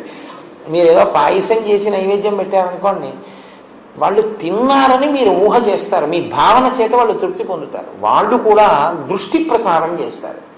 ఓసారి చూస్తారు ఆ పదార్థం వల్ల, వాళ్ళు అలా చూస్తే చాలు పవిత్రత, వాళ్ళు తీసుకున్నట్టే. కొన్ని చూడండి తీసుకోరు, చెయ్యేస్తారు. ఇలా చెయ్యేస్తే వాళ్ళు తీసుకున్నట్లే లెక్క అనమాట. అంతేగాని అన్నీ తీసేసుకుని మడతలు ఎట్టేసుకుని దాచేసుకోక్కర్లేదు. చెయ్యేస్తే పుచ్చుకున్నారని గుర్తు, అలా చూస్తే పుచ్చుకున్నారని గుర్తు. దేవతలు చూస్తారంతే. కాబట్టి మీరు ఏం వండి అక్కడ పెట్టినా వాళ్ళు చూస్తారు, ప్రసాదం అవుతుంది. ఒక్క వినాయకుడు మాత్రం మీరు వండి పెడితే తింటాడు. ఆయన ఒక్కడే నాకు మోదక ప్రియాయ నమః, మీ ఇంట్లో కాస్త కొబ్బరి మధుర పదార్థంతో మోదకం చేసి పెట్టి నేను తింటానంటాడు. నేను తిన్నానని గుర్తేమిటో తెలుసా, నా చేతితో పట్టుకున్నానంటాడు. అందుకే చేతిలో పట్టుకుని ఉంటాడు కూడా. నువ్వు ఇచ్చింది నేను తీసుకున్నాను, ఓటి తిన్నాను, ఇంకోటి తినడానికి కూడా పట్టుకున్నాను. ఇలా ఎంతమంది పెట్టినా తింటూ ఉంటాను, పట్టుకుంటూ ఉంటాను, ఇంకా తింటూ ఉంటాను. అంటే మీరు వండి పెట్టినది తినేటటువంటి అత్యంత సౌలభ్యం ఉన్న స్వరూపం లోకంలో వినాయకుడు ఒక్కడే. ఇది ఆయన పూర్ణత్వం, ఆయన ప్రేమ. పైకి మనిషి ఉంటే ప్రేమ కనపడుతుందండి, ప్రేమ కనపడదు. మీరు అందుకే చూడండి, లోకంలో ఓ మాట ఉంటుంది, తీపికి అంటే అనురాగమునకు, ప్రేమకు ఎప్పుడూ కూడా గుండె ఈశ్వరుడి విషయంలో చెప్తారు, కడుపు లౌకికం విషయంలో చెప్తారు. కన్న తల్లండి కడుపు తీపి ఎక్కడికి పోతుంది అంటారు, అంతేని గుండె తీపి ఎక్కడికి పోతుంది అనరు, కడుపు తీపి ఎక్కడికి పోతుంది అంటారు. చూడండి, కడుపారనెవ్వాని కన్న తల్లి అంటారు. ఆవిడ కడుపంతా ఎంత ప్రేమో పిచ్చి తల్లి అంటారు. మీరు ఏమనుకోకపోతే నేను ఒక మాట చెప్తాను, ఏమనుకోకండి. నేను పరుషమైనటువంటి భాష ఉపయోగించడం నా ఉద్దేశ్యం కాదు. అసలు అమంగళకరమైనటువంటి మాటలు మాట్లాడరు, అలా నిందించకూడదు. మన వాళ్ళు నీ అమ్మ కడుపు మాడా అంటుంటారు, అంటారా అనరా? అలా అనొచ్చా? నీ అమ్మ కడుపు మాడా అంటారు. అది తిట్టని మీరు అనుకుంటారు. కోపం వస్తే తిట్టు రూపంలో ఆశీర్వచనించి తప్ప నోటి వెంట మాత్రం తిట్టకు. నీ అమ్మ కడుపు మాడా అంటే ఏమిటో తెలుసా అండి? మీ అమ్మగారు బహుసంతానవతి అయి నీకు అనేక మంది అన్నదమ్ములు అక్క చెల్లెళ్లతో ఆవిడ 10 మందికి తల్లి అయి, మీ నాన్నగారు ఆవిడికి 11వ సంతానమై, వివాహ మంత్రంలో అడుగుతారు, భర్త 11వ సంతానం అవుతాడు, ఆవిడ అలా కాపాడుతుంది ఆఖరణ. అందుకని మీ ఇల్లు సంతోషంతో, ప్రేమతో, ఆనందంగా 10 మందితో ఎప్పుడూ సంతోషంగా ఉండాలి. మీ అమ్మగారు 10 మంది బిడ్డల్ని కని పిల్లల కోసం ఆవిడ పచ్చం చేస్తారు. పచ్చం చేసి కడుపు మార్చుకుంటుంది అమ్మ. పిల్లల కోసం ఎవరికో పిల్లాడికి జ్వరం వస్తుంది, మొదట ఉపవాసం ఉండేది ఎవరంటే అమ్మే. పిల్లాడికి జ్వరంగా ఉంది, 3 సోమవారాలు చేస్తానంటుంది. అమ్మ అలా చేయకపోతే ఈ శరీరాలు ఉన్నాయండి, ఇన్ని రోజులు కడుపు మార్చుకుందో ఆ తల్లి, అందువల్ల కదా ఇవాళ ఈ శరీరం నిలబడింది. మీ అమ్మ కడుపు మాడా అంటే మీ అమ్మగారు 10 కాలాలు కడుపు తీపితో అలా వర్ధిల్లుగాక అన్నదే తప్ప తిట్టినట్టుండి మీకు ఆశీర్వచనం చెయ్యాలి తప్ప కోపం వచ్చినా నోటి వెంట పరుషవాక్యం రాకూడదు. పరుషవాక్యంలా అభివృద్ధిని సూచించాలి. అందుకే పెంట కుప్పలా పెరుగుతున్నాడంటారు. పెంట కుప్పలా పెరుగుతున్నాడంటే ఏంటది? అసహ్యంగా ఉంది కదా. అంటే దినదిన ప్రవర్ధమానం అవుతున్నాడు, చంద్రబింబంలా ఉన్నాడన్నారు అనుకోండి, దృష్టి తగులుతుందేమో అని ఏదో పెంట కుప్పలా పెరుగుతున్నాడు ఏంటంటారు. అందుకే మనకి సంప్రదాయంలో పిల్లలు లేక బతికితే వీడు బతికాడేంటి అని ఎవరైనా అంటారేమో అని పెంటయ్య అని పేరెట్టుకుంటుంది తల్లి. ఎందుకంటే ఆ పేరెట్టుకోవడం అంటే, అమ్మో ఇంకోసారి కనురాపు తగిలి నా బిడ్డ నాకు దక్కడేమో అన్న బెంగతో అంత నీచమైన పేరుతోనన్నా పిలుస్తాను, కానీ వాడు నాకు దక్కితే చాలంటుంది. అందుకే లోకంలో అమ్మ లాంటి వ్యక్తి ఇంకా సృష్టిలో ఉండదు. ఈశ్వరుణ్ణి మీరు ఎక్కడో చూడలేరు, అమ్మయే ఈశ్వరుడు అంతే, అమ్మయే భగవానుడు. తండ్రియే భగవానుడు. అందుకే కదండి రామాయణంలో రామచంద్రమూర్తి అన్ని మాటలు అంటారు. కౌసల్యా లోకభర్తారం శిశువీయం మనస్విని తమ్మమార్థం సుఖం పృచ్చ శిరసా చాభివాదయ అంటుంది సీతమ్మ సుందరకాండలో వస్తోందిగా విందురుగాని. కాబట్టి ఆయన లంబోదరుడు అంటే ఆయన కడుపు తీపి అటువంటిది అని చెప్పడానికి మోదకంలో ఉన్న మధుర పదార్థం ఎలా ఉంటుందో ఆయన కడుపు తీపి మనందరి మీద అలా ఉంటుంది. ఆయన పూర్ణుడు. ఆయనకి నిజానికి ఆయన తినడానికి అది తింటే సంతోషం అనడానికి ఆయనకి ఏం ఉండదు. ఆయనకి నువ్వు ఇవ్వడానికి ఏం లేదు. ఎక్కడ మొదలైందో అక్కడే పూర్తయిపోతే పూర్ణం అంటారు. ఇక తుది మొదలు కనపడవు. పూర్ణమైపోయిందంటారు. పూర్ణమద పూర్ణమిదం పూర్ణాత్ పూర్ణముదచ్యతే పూర్ణస్య పూర్ణమాదాయ పూర్ణమేవావశిష్యతే. కాబట్టి ఆయన పూర్ణుడు, అన్నీ ఉన్నవాడు. అన్నీ ఉన్నవాడు, మన యందు అపారమైన ప్రేమ ఉన్నవాడు, కడుపు తీపి ఉన్నవాడు. ఇది లంబోదరుడు. సమస్త బ్రహ్మాండములు ఆయన యందే ఉన్నాయి. కాబట్టి సుముఖశ్చైకదంతశ్చ కపిలో గజకర్ణకః లంబోదరశ్చ వికటో. వికటో అన్న మాటకి హాస్యస్ఫోరకమైనటువంటి పనులు చేసేటటువంటి వాడు అని ఒక అర్థం. రెండవ అర్థం ఒకటి ఉంది, కానీ నేను అది చెప్పను, అది అనవసరం కూడా. దాన్ని మీరు దృష్టిలో పెట్టుకోవాల్సిన అవసరం ఏమి ఉండదు. ఇది పెట్టుకోవడమే ఉత్తమం ఎప్పుడూ కూడా. వికటో అంటే హాస్యస్ఫోరకముగా ఉండేవాడు అని. కానీ అలా అనొచ్చా? హాస్యస్ఫోరకంగా ఉండడం ఏమిటి అంటే, విఘ్నేశ్వరుడు చేసేటటువంటి పనులు చాలా హాస్యస్ఫోరకంగా ఉంటాయి. అంటే నవ్వు పుట్టించేవిగా ఉంటాయి. నవ్వు పుట్టించేటట్టుగా ఉండేటటువంటి వాళ్ళు ఎవరు చేస్తారు ఆ పనులు? పిల్లలు చేస్తారు. పెద్దవాళ్ళు నవ్వు పుట్టించే పనులు చేస్తే బాగుండదు, పిల్లలే చేస్తారు. కాబట్టి ఆయన పిల్లవాడు, ఎప్పుడూ పిల్లవాడు. ఎప్పుడూ పిల్లవాడు అంటే దాని ఉద్దేశం ఏమిటో తెలుసా అండి? ఒక్కటే,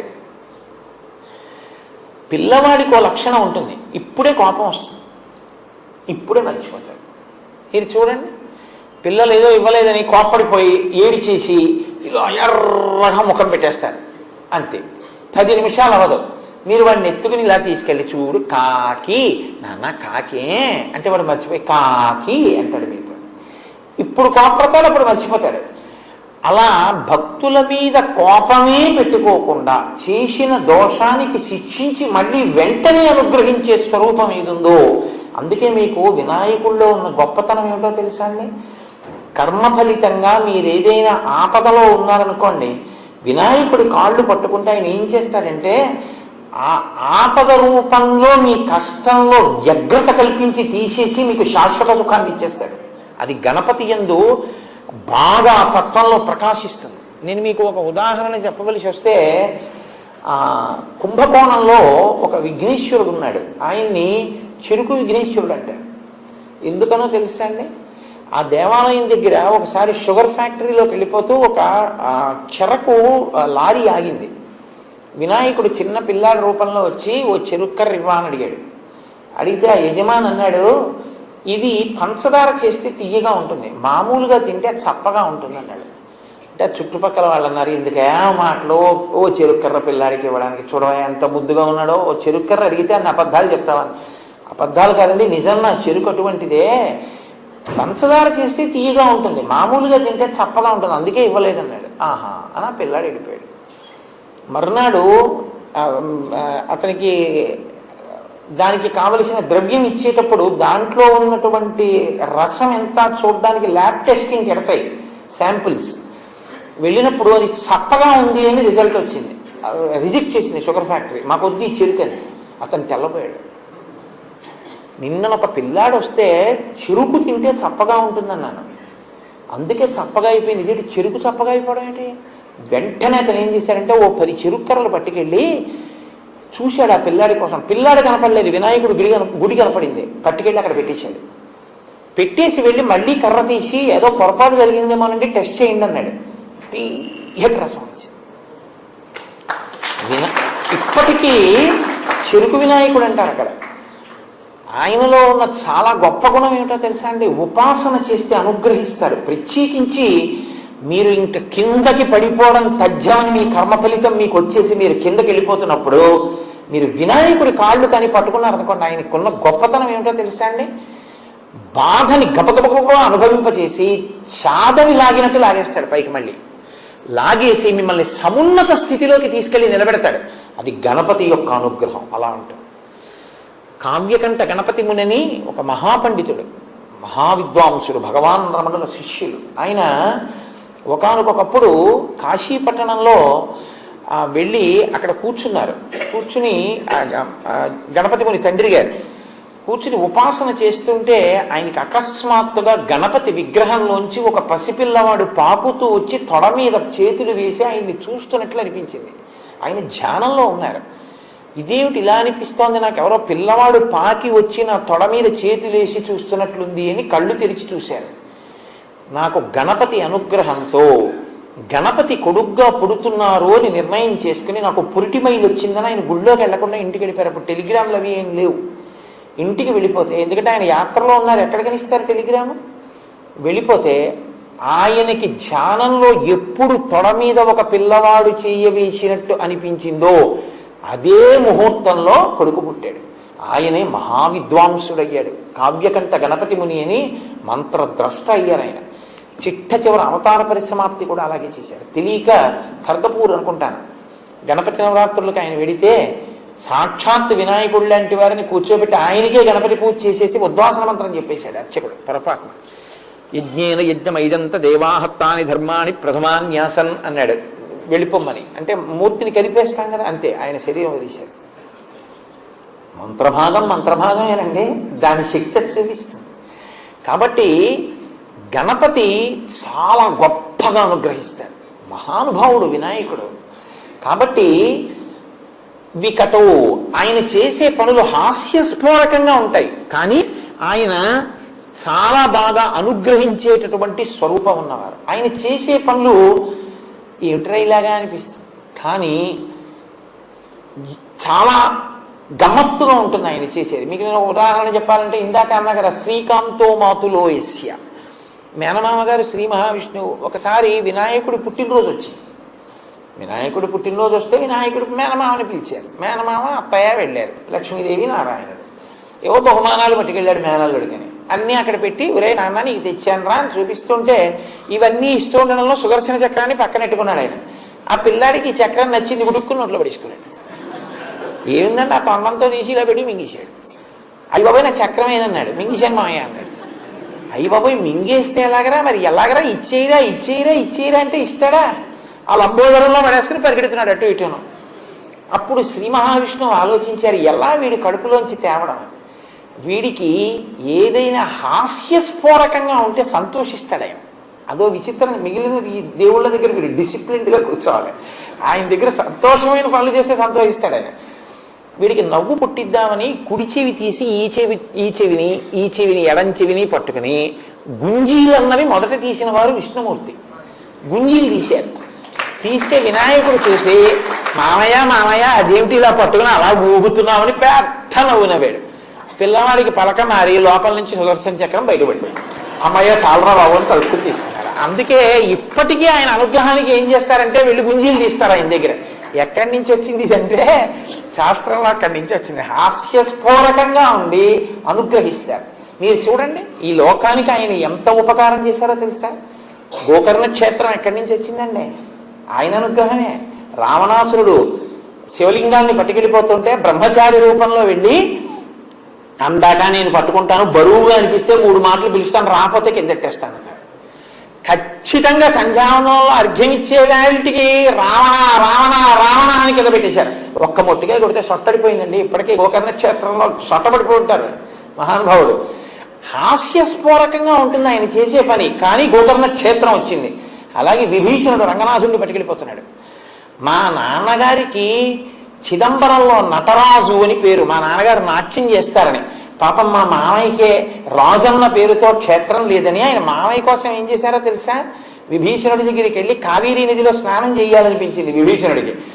బ్రహ్మచారి రూపంలో కనబడ్డారు. ఒరే నాయన కొంచెం ఇది పట్టుకుంటావా, ఈ రంగనాథుడి మూర్తిని, నేను కావేరీలో స్నానం చేసి వస్తా అన్నారు. బరువుగా అనిపిస్తే పిలుస్తాను వచ్చేయాలన్నారు. అలాగేనన్నారు. ఆయన స్నానానికి వెళ్ళారు. ఈయన 3 మాటలు పిలిచి అక్కడ ఎట్టేశారు. మా నాన్నగారు నటరాజు అయితే మా మేనమామ రంగరాజు అని శ్రీరంగనాథుడిగా అక్కడ తీసుకొచ్చి పెట్టినవారు వినాయకుడే. అంత గొప్ప వైష్ణవ క్షేత్రం వినాయకుడి వల్లే వచ్చింది. కాబట్టి ఇక్కడ చిదంబరం ఉంటే అక్కడ శ్రీరంగాన్ని తెచ్చినవాడు మా స్వామి వినాయకుడే. కాబట్టి శ్రీకాంతో మాతులో యస్య, ఆయన చేసేవి హాస్యస్ఫోరకంగా ఉంటాయి, కానీ చాలా మహోపకారాలు చేస్తుంటారు. ద్రవిడ దేశానికి నది లేదు, వాళ్ళు దాహార్తితో కొట్టుకుపోయేవారు. ద్రవిడ దేశంలో ఉన్న భక్తులందరూ గణపతిని ఆరాధన చేశారు, వినాయకుడిని. మీకు నీళ్లు ఇస్తానన్నారు ఆయన.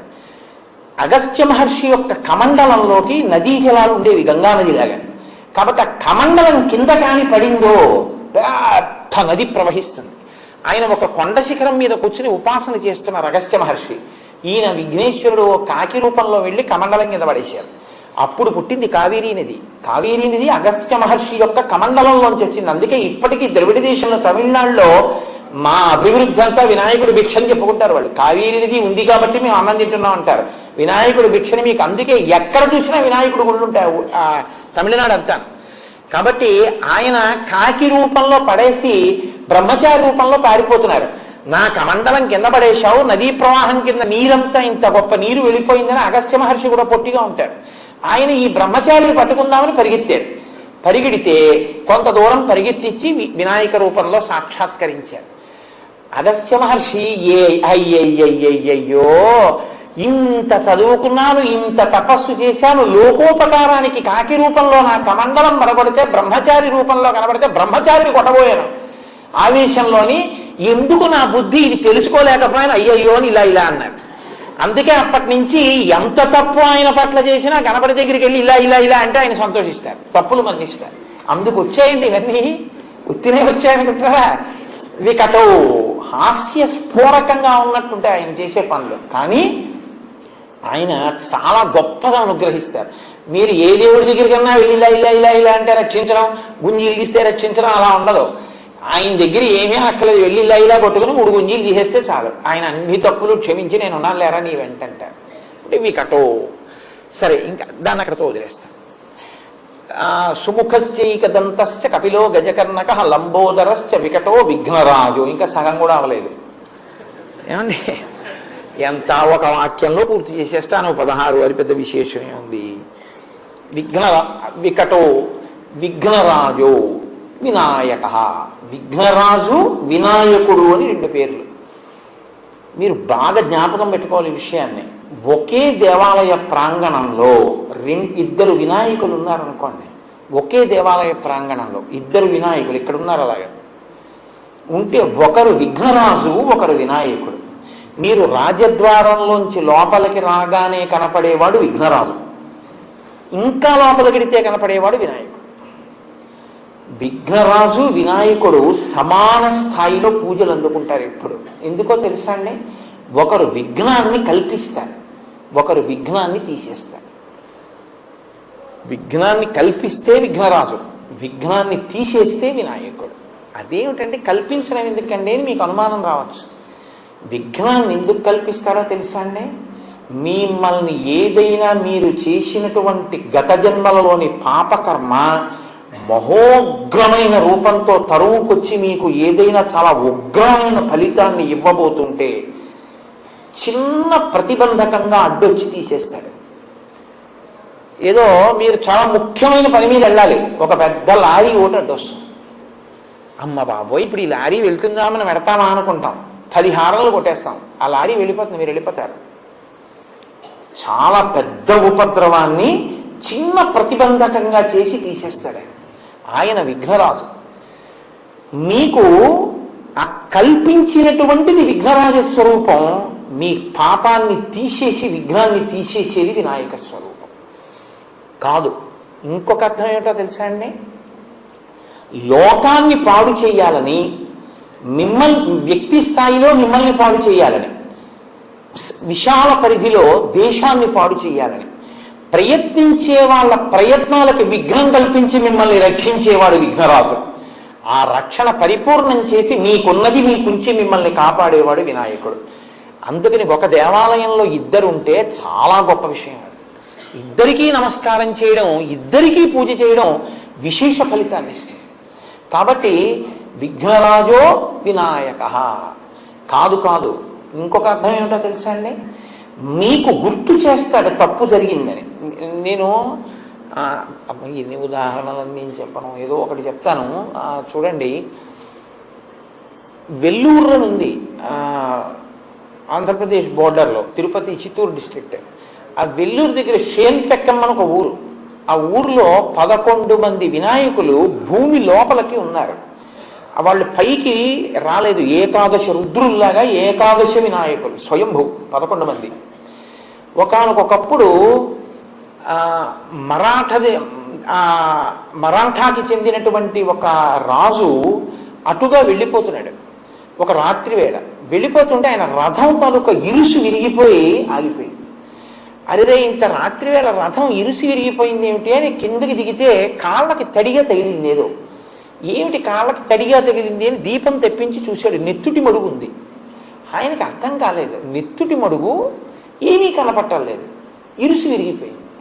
ఏమిటి ఇలా జరిగింది అని ఆ పక్కనే తెల్లవారితే కానీ మరి వచ్చి బాగు చేయరు కదండి, ఊరు బయట పడుకున్నాడు ఆయన. ఆయనకి కల్లో వినాయకుడు వచ్చారు. వచ్చి ఇక్కడే భూమి లోపల తల ఒక్కటి కొద్దిగా పైకి ఉండేటట్టుగా 11 స్వరూపాలతో నేనున్నాను.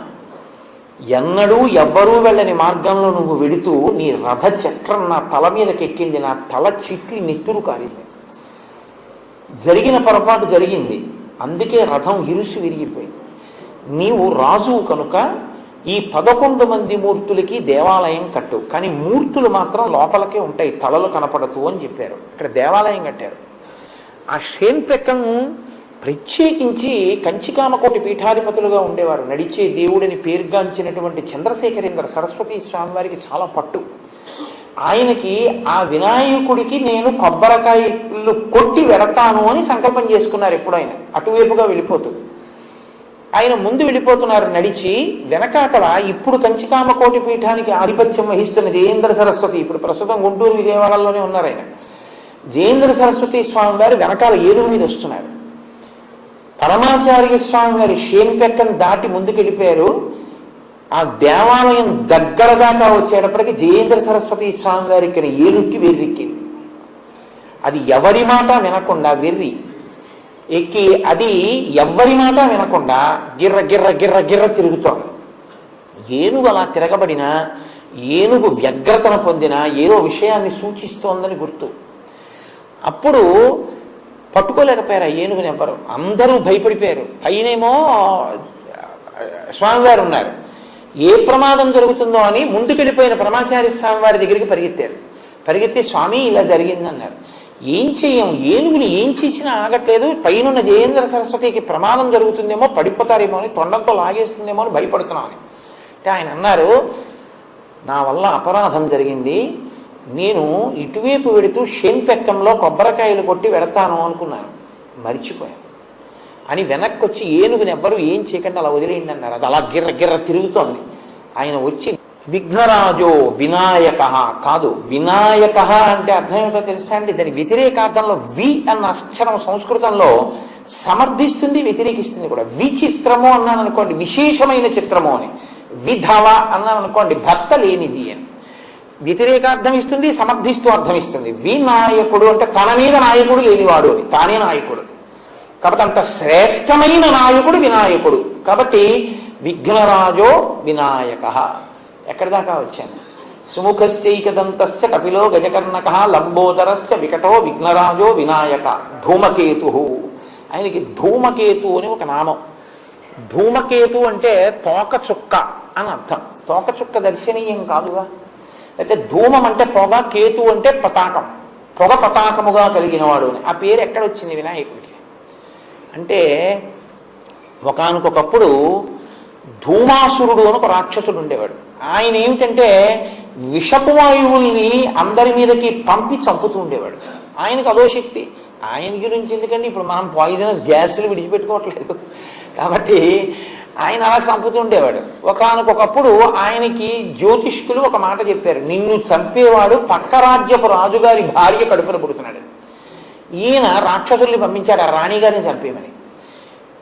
ఈయన గూఢచార అక్కడికి వెళ్ళేటప్పటికి పాపం ఆ రాజు రాణి ఏకశయ్యాగతులై ఉన్నారు. వాళ్ళని చూస్తే జాలి ఇచ్చింది ఆయనకి. చాలా అమాయకంగా ఉంది ఆవిడ, గర్భిణి. అయ్యో ఈవిడ్ని చంపేయడం ఏమిటి అని ఆ తల్పాన్ని తల్పంగా తీసుకెళ్లి అరణ్యం మధ్యలో వదిలిపెట్టేశాడు. ఇది రాక్షసుడికి తెలిసింది. ఈలోగా వాళ్ళు తెల్లవారు లేచేప్పుడు అడవిలో ఉన్నారు ఆ రాజదంపతులు. వాళ్ళు వెంటనే వినాయకుడిని ప్రార్థన చేశారు, ఈశ్వర నువ్వు కాపాడి మమ్మల్ని కృప చేయని. వెంటనే ఆవిడ కడుపులోంచి పిల్లవాడి రూపంలో విఘ్నేశ్వరుడు వచ్చి ఆవిడ తొడ మీద కూర్చున్నాడు. ఈ రాక్షసుడు ధూమాసురుడు వాళ్ళిద్దరినీ చంపుదామని చంపలేదు గూఢచారం తెలుసుకుని అడవి మధ్యలోకి వెళ్ళాడు. వెళ్ళి ఆ విషపు గాలిని తన అస్త్రంగా ప్రయోగించాడు. వినాయకుడు అలాగే కూర్చుని అదంతా తను పుచ్చేసుకున్నాడు. పుచ్చేసుకుని మళ్ళీ కొత్తగా అస్త్రం ఎందుకు ప్రయోగించడం అని ఈ పుచ్చుకున్న విషపు గాలిని తిరిగి ఆయన మీదకి ప్రయోగించాడు. ఆయన తిరిగి ప్రయోగిస్తే ఆ రాక్షసుడు మరణించాడు. కాబట్టి ధూమమును కేతముగా అంటే తన యొక్క జెండాగా కలిగి ధూమాసురుణ్ణి చంపినవాడు కాబట్టి ధూమకేతు. కాబట్టి సుముఖశ్చైకదంతశ్చ కపిలో గజకర్ణక లంబోదరశ్చ వికటో విఘ్నరాజో వినాయక ధూమకేతుర్గణాధ్యక్ష. గణాధ్యక్ష అంటే గణము అంటే ఒక సంఘము అని. ఏదో జంతు గణము అన్నాను అనుకోండి, జంతువులన్నీ అందులోకి వస్తాయి. మనుష్య గణము అన్నాను అనుకోండి, మనుష్యులందరూ అందులోకి వస్తారు. దేవతా గణములు అన్నాను అనుకోండి, దేవతలందరూ అందులోకి వస్తారు. ఆయా సమూహములు అని. ఆయన గణపతి అంటే గణములకు పతి.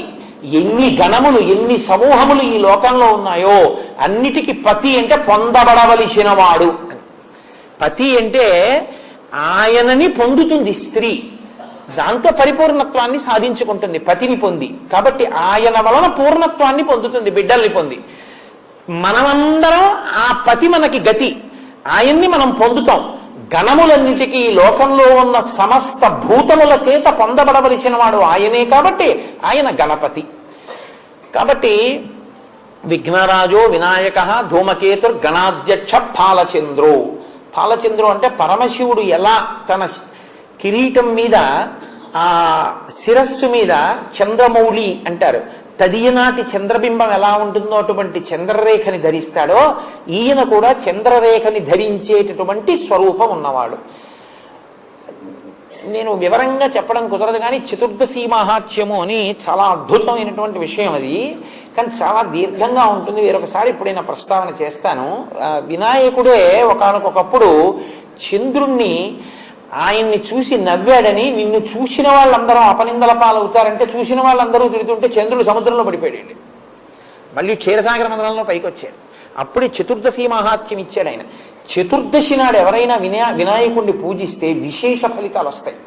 పైగా ఆయన్ని కానీ మీరు విఘ్నేశ్వరుణ్ణి చూసి ఆయనకి ఏం అక్కర్లేదు, అందరూ పనికి మాలిందని ఏమంటారో ఒక గరికె పోగు, ఒక గరిక తీసుకొచ్చి ఆయనకి ఇచ్చారనుకోండి, మీకు ఆయన ఏమి ఇస్తాడో తెలుసా అండి?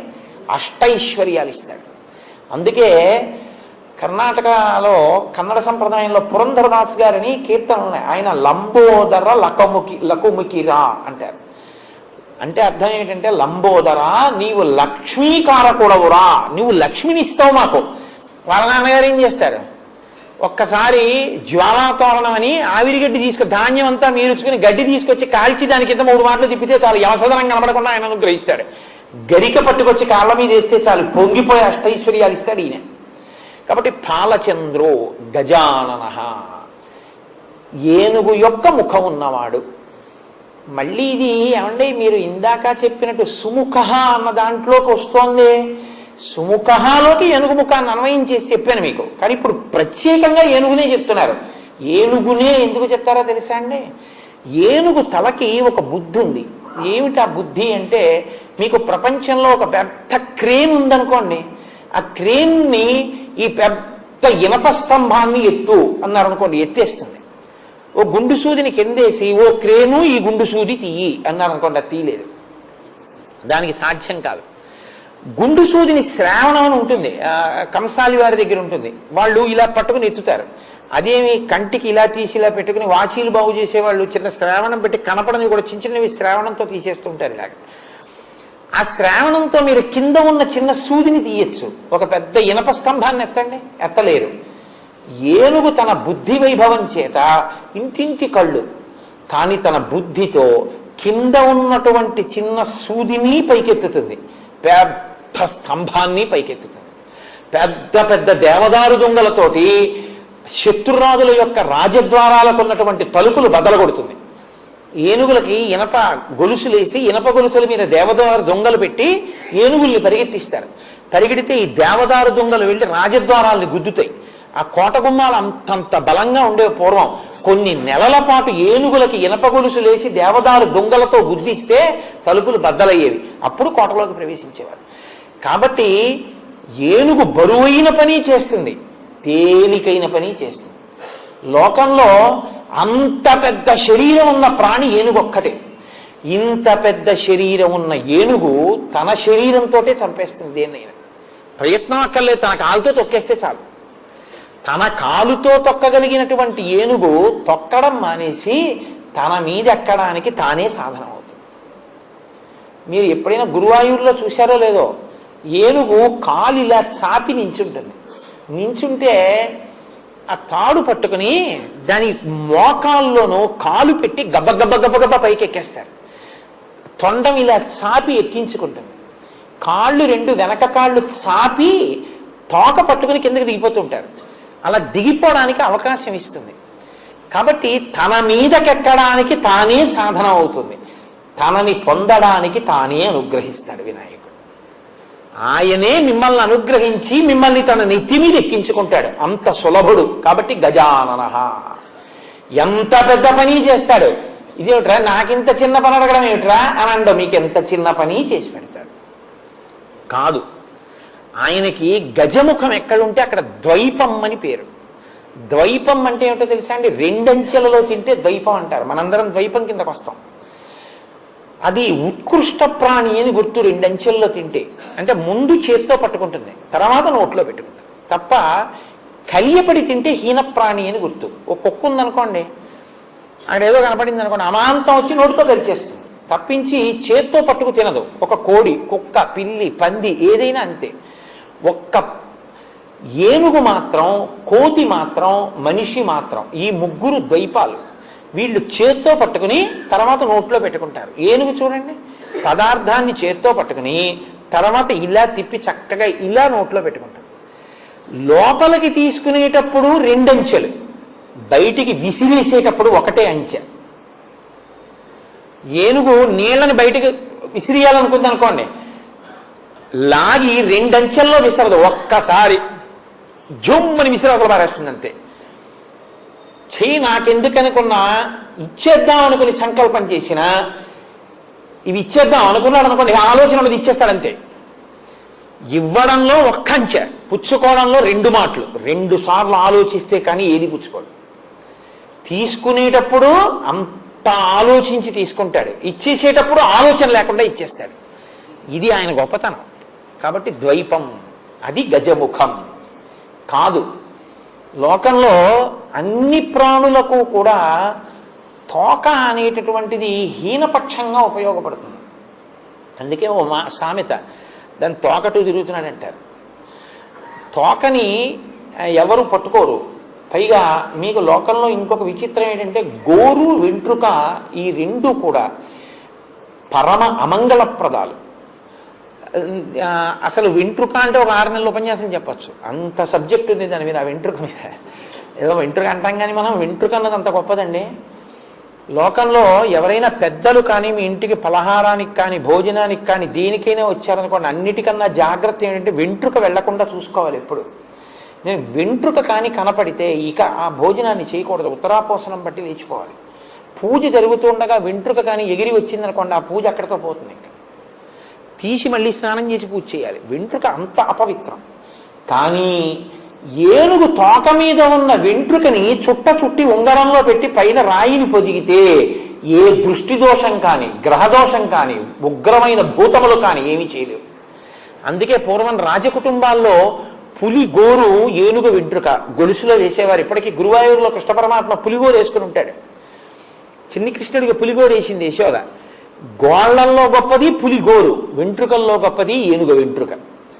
ఇంకో విచిత్రం ఏంటో తెలుసా అండి, జంతువుగా పూజ ఏనుగు ఒక్కదానికి. గజ పూజ గోపూజ అంటారు.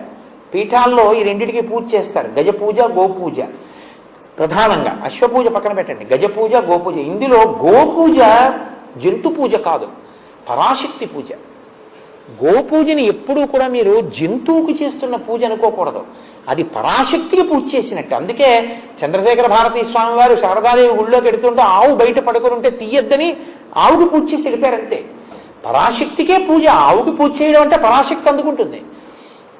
కాబట్టి గోపూజ జంతు పూజ కాదు, జంతు పూజ గజ పూజ. ఏనుగొక్కటే జంతువయ్యుండి పూజ అందుకుంటుంది కాదు, ఏనుగొక్కటే జంతువయ్యుండి ఈశ్వరుణ్ణి అనేక విధాలు సేవిస్తుంది. ఎందుకో తెలుసా అండి, ఈశ్వరుడికి చామరం వేసే ఏకైక జంతువు ఏనుగు. ఇప్పటికీ ఆ చేత్తో చామరం పట్టుకుని తొండంతో చామరం వేస్తుంది. కంచికామకోటి పీఠంలో శంకరాచార్య స్వామి వారి పాదుకలకి సాయంకాలం వేళ పీఠం యొక్క ఏనుగు చామరం వేస్తుంది. ఏనుగు తొండంతో ఈశ్వరుణ్ణి సేవిస్తుంది. ఏనుగు తన తొండంతో నీళ్లు తెచ్చి శివలింగం మీద పోసిన సందర్భాలు ఎన్నున్నాయో కథలు. ఏనుగు తన తొండమెత్తి ఈశ్వరుడికి నైవేద్యం జరుగుతుంటే ఘీంకరిస్తుంది. ఏనుగు విభూతి పుండ్రాలు పెట్టుకుని ఊర్ధ్వ పుండ్రాలు పెట్టుకుని ఈశ్వరాలయాల ముందు పరమ సాధుగా అక్కడ నిలబడి ఈశ్వరుణ్ణి వహిస్తుంది. గజ ముఖానికి అంత గొప్పతనం ఉంది. ఇక నేను ఎన్ని చెప్పగలను, దానికి అంతు జరి ఏముండదు ఇంకా. కాబట్టి సుముఖశ్చైకదంతశ్చ కపిలో గజకర్ణకః లంబోదరశ్చ వికటో విఘ్నరాజో వినాయక ధూమకేతుర్గణాధ్యక్ష పాలచంద్రో గజానన వక్రతుండ. ఆయన యొక్క తొండం ఇలా పక్కకి కుడి పక్కకి తిరిగి ఉంటుంది. ఆ తిరిగినటువంటి తొండాన్ని మీరు జాగ్రత్తగా చూస్తే అది చాలా అందంగా ప్రణవాకృతిని పొంది ఉంటుంది. ప్రణవాన్ని సాకార దర్శనం చేయాలంటే 2 చోట్లే అంటారు పెద్దలు. హనుమ సీతారామ లక్ష్మణులు ఉంటే ప్రణవం, అకార ఉకార మకార అన్న నాదం హనుమ ఓంకారం. అలాగే ఏనుగు తొండం తిరిగి ఉంటే అది ప్రణవాకారం. కాబట్టి వక్రతుండ శూర్పకర్ణో, శూర్పకర్ణం అంటే చాటలంతంత చెవులు ఉన్నవాడు. ఇప్పుడు ఆ చాటల లాంటి చెవులుంటే మీకేమవుతుందో తెలుసా అండి, మీ మనసు ఇప్పుడు ఎలా ఉంటా, ఆవు చెవులు అలా ఉంటాయి. గోకర్ణం గోకర్ణం అంటాం, కానీ ఒక్క ఏనుగు చెవులు చాటల్లా ఉంటాయి. అంటే ఏమిటో తెలుసా అండి, మీరు వెళ్ళి ఆయనకి ఏం చెప్పినా వింటాడు, కానీ వీడికి నేను ఇది ఇవ్వచ్చా ఇవ్వకూడదా ఆలోచించి ఇది ఇస్తే వీడు పాడైపోతాడరా అనుకుంటే చాటలో చెరిగి మంచి నుంచి చెడును అవతల పారేసినట్టు పిల్లాడు తెలియక ఏదో ఇలాంటివి అడుగుతుంటారని చెరిగి అవతల పారేస్తాడు. ఇవ్వచ్చు అనుకున్నది లోపలికి తీసుకుని మీకు ఇస్తాడు. కాబట్టి శూర్పకర్ణ, ఆ పాటి వినండి చాలు. కాబట్టి శూర్పకర్ణ హేరంబ. హేరంబ అంటే ఈ నామం చాలా చిత్రమైన నామం. దీని అర్థం ఏమి నువ్వు తెలుసుకోక్కర్లేదు, ఆ నామం తెలుసుకో చాలు అన్నారు. ఎందుకో తెలుసా అండి, హేరంబ అంటే అదేదో చాలా గొప్పగా లేదు, సంతోషంగా లేదు అసలు ఆ పేరు. హేరంబ అంటేను అసలు ఆ పిలిపే అందం ఇస్తుంది కాబట్టి వినాయకుడి యొక్క రూపమే అందంగా ఉంటుందని చెప్పి పిలిపది అన్నారు. కాదు, చిత్ర విచిత్రమైన విరుద్ధమైన పని చేయించేవాడికి హేరంబుడిని పేరు. ఎందుకో తెలుసా అండి, 5 ఏనుగు ముఖాలతో ఉండి సింహం మీద కూర్చునే వాడికి హేరంబుడిని పేరు. సింహంతో పూజ అందుకున్న ఏనుగు వినాయకుడు ఒక్కడే. ఏనుగు సింహం కల్లోకి వస్తే చచ్చిపోతుంది, సింహంతో పూజ చేయించుకున్న ఏనుగు వినాయకుడు ఒక్కడే. అలా ఎలాగండి అని మీకు అనుమానం రావచ్చు. వినాయక తత్వం అంటే ఎంత గమ్మత్తుగా ఉంటుందండి. పరమశివుడికి పంచాస్యుడు అని పేరు, 5 ముఖాలు ఉన్నవాడు. ఎందుకంటే సజ్జోజాత అఘోర తత్పురుష వామదేవ ఈశానములని 5 ముఖాలు ఉంటాయి. పంచాస్యము అని సింహానికి పేరు. అందుకే పరమశివుడికి సింహానికి ఒకటే పేరు, పంచాస్యము అని. పంచముఖుడు, పంచాస్యుడు, పంచాస్యము. సింహము శివుడు ఒకటే. అటువంటి పరమశివుడు త్రిపురాసుర సంహారానికి ఎడుతూ వినాయక పూజ మర్చిపోయాడు. ఎంత కొడుకు అయితే మాత్రం ప్రోటోకాల్ కదండి. రథచక్రం విరిగిపోయి కింద కుంగింది. శివుడు కిందకి దిగాడు. మా అబ్బాయికి ఓ పువ్వు వేయడం మర్చిపోయాను రా అన్నాడు. ఓ తామలపాకు పసుపు అక్కడ పెట్టండి అని, నాన్న అనుగ్రహించు అన్నాడు. నాన్నగారు ఏమనుకోకండి, నా డ్యూటీ నాది కదా అన్నాడు. అందుకని ఇప్పుడు పంచాస్యము అంటే సింహం, 5 ముఖాలు ఉన్న పరమశివుడు పంచాస్యము ఒకటే. ఆ సింహం ఈ ఏనుగుకి పూజ చేసింది. సింహము చేత పూజింపబడిన రూపం ఉన్న ఏనుగు. అన్ని ఏనుగులు సింహం చేతిలో చచ్చిపోతే సింహం చేత పూజింపబడిన ఏనుగు ఇది ఒక్కటే. కాబట్టి హేరంబ. తర్వాత స్కందపూర్వజ. అబ్బో ఏమి నామం అండి ఈ నామం, చాలా గొప్ప నామం. సరే నేను విహంగ వీక్షణం చేసేస్తాను, పెద్ద లోతుగా చెప్పను, ఏమనుకోకండి. ఎందుకంటే ఎక్కడవుతాయి ఇవన్నీ, అయ్యేవి కావు, ఏదో అలా ఒక్కొక్క రోజు ఒక్కొక్కటి చెప్పేవి అవన్నీ. కాబట్టి స్కందపూర్వజ అని ఎవరిని పిలవరు అలాగా. బలానా ఆయన అన్నగారంటే గౌరవం కాదు, బలానా ఆయన తమ్ముడు అంటే గౌరవం కదండి. సుబ్రహ్మణ్యుడిని ఏమనాలి? వినాయకుడు తమ్ముడండి అనాలి, అంటే అప్పుడు వినాయకుడికి గౌరవం. అంతేగాని సుబ్రహ్మణ్యుడు అన్నయ్య గారండి అన్నారు అనుకోండి, ఇప్పుడు ఈయన గౌరవం ఏమైనట్టు? ఈయన పనికి మాలినవాడు, ఆయన గొప్పవాడు అయినట్టు అయింది కదా. మరి అలా పిలవచ్చా? అలా పిలిస్తే ఆయనకు అమర్యాద కాదండి. ఇప్పుడు మా తమ్ముడు ఉన్నాడు హైదరాబాద్లో, కుమార్ గారు అన్నయ్య గారండి ఈయన అన్నారు అనుకోండి, నేను గొప్ప, నా పేరు ప్రఖ్యాతనే, మా తమ్ముడి పేరు ప్రఖ్యాతనే. వాడు చాలా ప్రఖ్యాతి వహించిన వాడు అనుకోండి, కుమార్ గారు అన్నయ్య గారండి ఈయన అంటారు.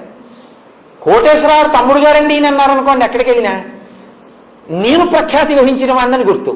కోటేశ్వరరావు గారు తమ్ముడు అంటే నన్ను పూజించినట్టు, కుమార్ గారు అన్నయ్య గారండి ఈయనంటే నన్ను అవమానించినట్టు కదా. అంటే నాకు గుర్తింపు లేదు, నాకన్నా మా తమ్ముడు ఎక్కువ గుర్తింపు ఉన్నవాడని గుర్తు. ఎలా అయినా లౌకికం లౌకికమే కదండి. మరి స్కందపూర్వజ అంటే ఆయనకు అవమానం కాదండి?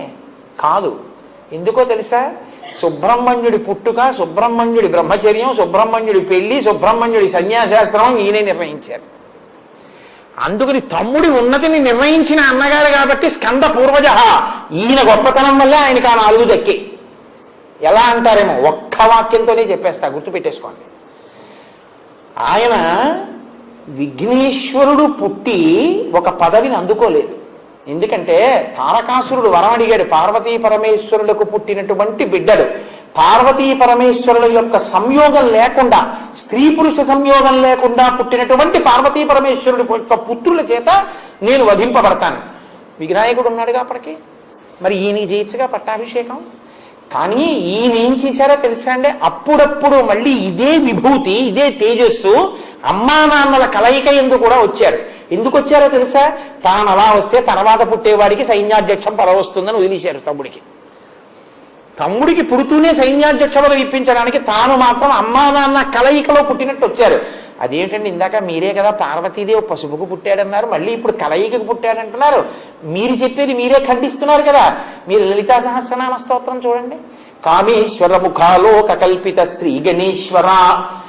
ఆ భండాసురుడు విఘ్నయంత్రం వేశాడు, అమ్మవారు ప్రీతితో పరమశివుడి వంక చూసింది. ఇద్దరి చూపులు అనురాగంతో కలుసుకున్నాయి. వినాయకుడు పుట్టాడంటే చూపులో ఏదో ఒకటి, ఇద్దరి కలయిక ఉందా లేదా? ఇద్దరి కలయికతో పుట్టాడు కాబట్టి సైన్యాధ్యక్ష పదవి తీసుకుని తారకాసుర సంహారం చేయడానికి పనికిరాడు. అలా తనకి తాను చేసుకుని తమ్ముడికి పదవించడం కోసమని తన పదవి పుట్టుకోకుండా వదిలేశాడు. ఇప్పుడు ఆయన పుట్టాడు, పుట్టగానే ఆయనకు ఆ పదవి ఇప్పించేశాడు, సైన్యాధ్యక్ష పదవి అయిపోయింది. కాబట్టి ఇప్పుడు స్కందుడికి సైన్యాధ్యక్ష పదవి వచ్చింది అంటే విఘ్నేశ్వరుడి వల్లే వచ్చింది. ఇంకొక విషయం కూడా చెప్తారు. పార్వతీదేవి ఒకప్పుడు ఆడ ఏనుగు రూపంలో నడిచింది.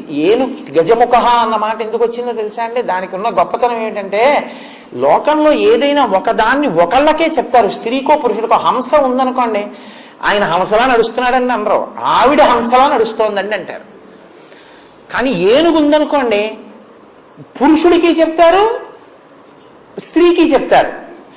ఆయన అండి మహానుభావుడండి బాబో, గజబలం అయిందంటారు. ఆవిడిది గజ గమనం అండి, ఏనుగులా నడుస్తుంది ఆవిడంటారు. స్త్రీకి పురుషుడికి కూడా ఏనుగుని చెప్తారు. అసలు మీకు ఇంకో విషయం చెప్పనా? వాళ్ళ అమ్మగారు నాన్నగారు ఇద్దరు అర్ధనారీశ్వరులు. విఘ్నేశ్వరుడు కూడా ఏనుగు ముఖంతో అర్ధనారీశ్వర తత్వం పొందాడు. ఆడ ఏనుగుకి దంతాలు ఉండవు. తాను కుడివైపు దంతం విరిచేశాడు కాబట్టి కుడివైపు ఆడది, ఎడంవైపు మొగాడు ఒక దంతంతో. తండ్రి ఎడంవైపు అమ్మకిస్తే ఈయన కుడివైపు తన భార్యకి ఇచ్చాడు. ఇచ్చి అర్ధనారీశ్వర స్వరూపం ఏనుగు ముఖంతో ఆవిష్కరించాడు. తండ్రిని సంతోషపెట్టాడు. అలాగా మళ్ళీ ఎక్కడి నుంచి విడిపోయాను, మళ్ళీ వెనక్కి వెళ్ళిపోయాను. కాబట్టి స్కంద పూర్వజ. తమ్ముడికి పుడుతూనే సైన్యాధ్యక్షం ఇప్పించాడు. తమ్ముడు వల్లిని పెళ్లి చేసుకుందాం అనుకున్నాడు. వల్లి విష్ణుమూర్తి యొక్క కూతురే, కానీ ఆవిడ ఒక గిరిజన నాయకుడు, అంటే ఒక కోయవాడి కూతురుగా అడవిలో తిరుగుతోంది. ఆవిడ యందు మనసపడ్డాడు సుబ్రహ్మణ్యేశ్వర స్వామి. ఈయన ఎంత అడవికి వెళ్ళినా రోజు ఆవిడ ఈయన వంక చూసేది కాదు. ఓ రోజు ఆవిడ అడవికి వచ్చి ఏదో తేనో ఏదో సంగ్రహించుకుని వెళుతుంటే కనుక సుబ్రహ్మణ్యుడు బయలుదేరాడు, మహా అందగాడు. కానీ ఆవిడ ఈయన వంక చూడలేదు. అన్నయ్య ఏంటన్నయ్య నా ప్రారంభం, ఎంత అందరూ నా వెంట పడతారు, నేను వెంట పడినా ఈ పిల్ల నన్ను చూడటం లేదు అన్నయ్య అన్నాడు. నీకెందుకు అబ్బాయి, నీ పెళ్లి నేను చేస్తానని ఆయన పెద్ద ఏడుగు రూపంలో వచ్చి ఆవిడ్ని తరిమాడు. ఆ వల్లి భయపడిపోయి పరిగెత్తుకుంటూ వెళ్ళి రక్షించని సుబ్రహ్మణ్యుడిని కౌగిలించుకుంది. అన్నయ్యగా అంతర్ధానం అయిపోయాడు, వల్లి కళ్యాణం అయిపోయింది. అందులో తమ్ముడికి పెళ్లి చేసిన వాడు ఆయనే. పెళ్లి చేసింది వినాయకుడే, రాజ్యం ఇప్పించింది వినాయకుడే.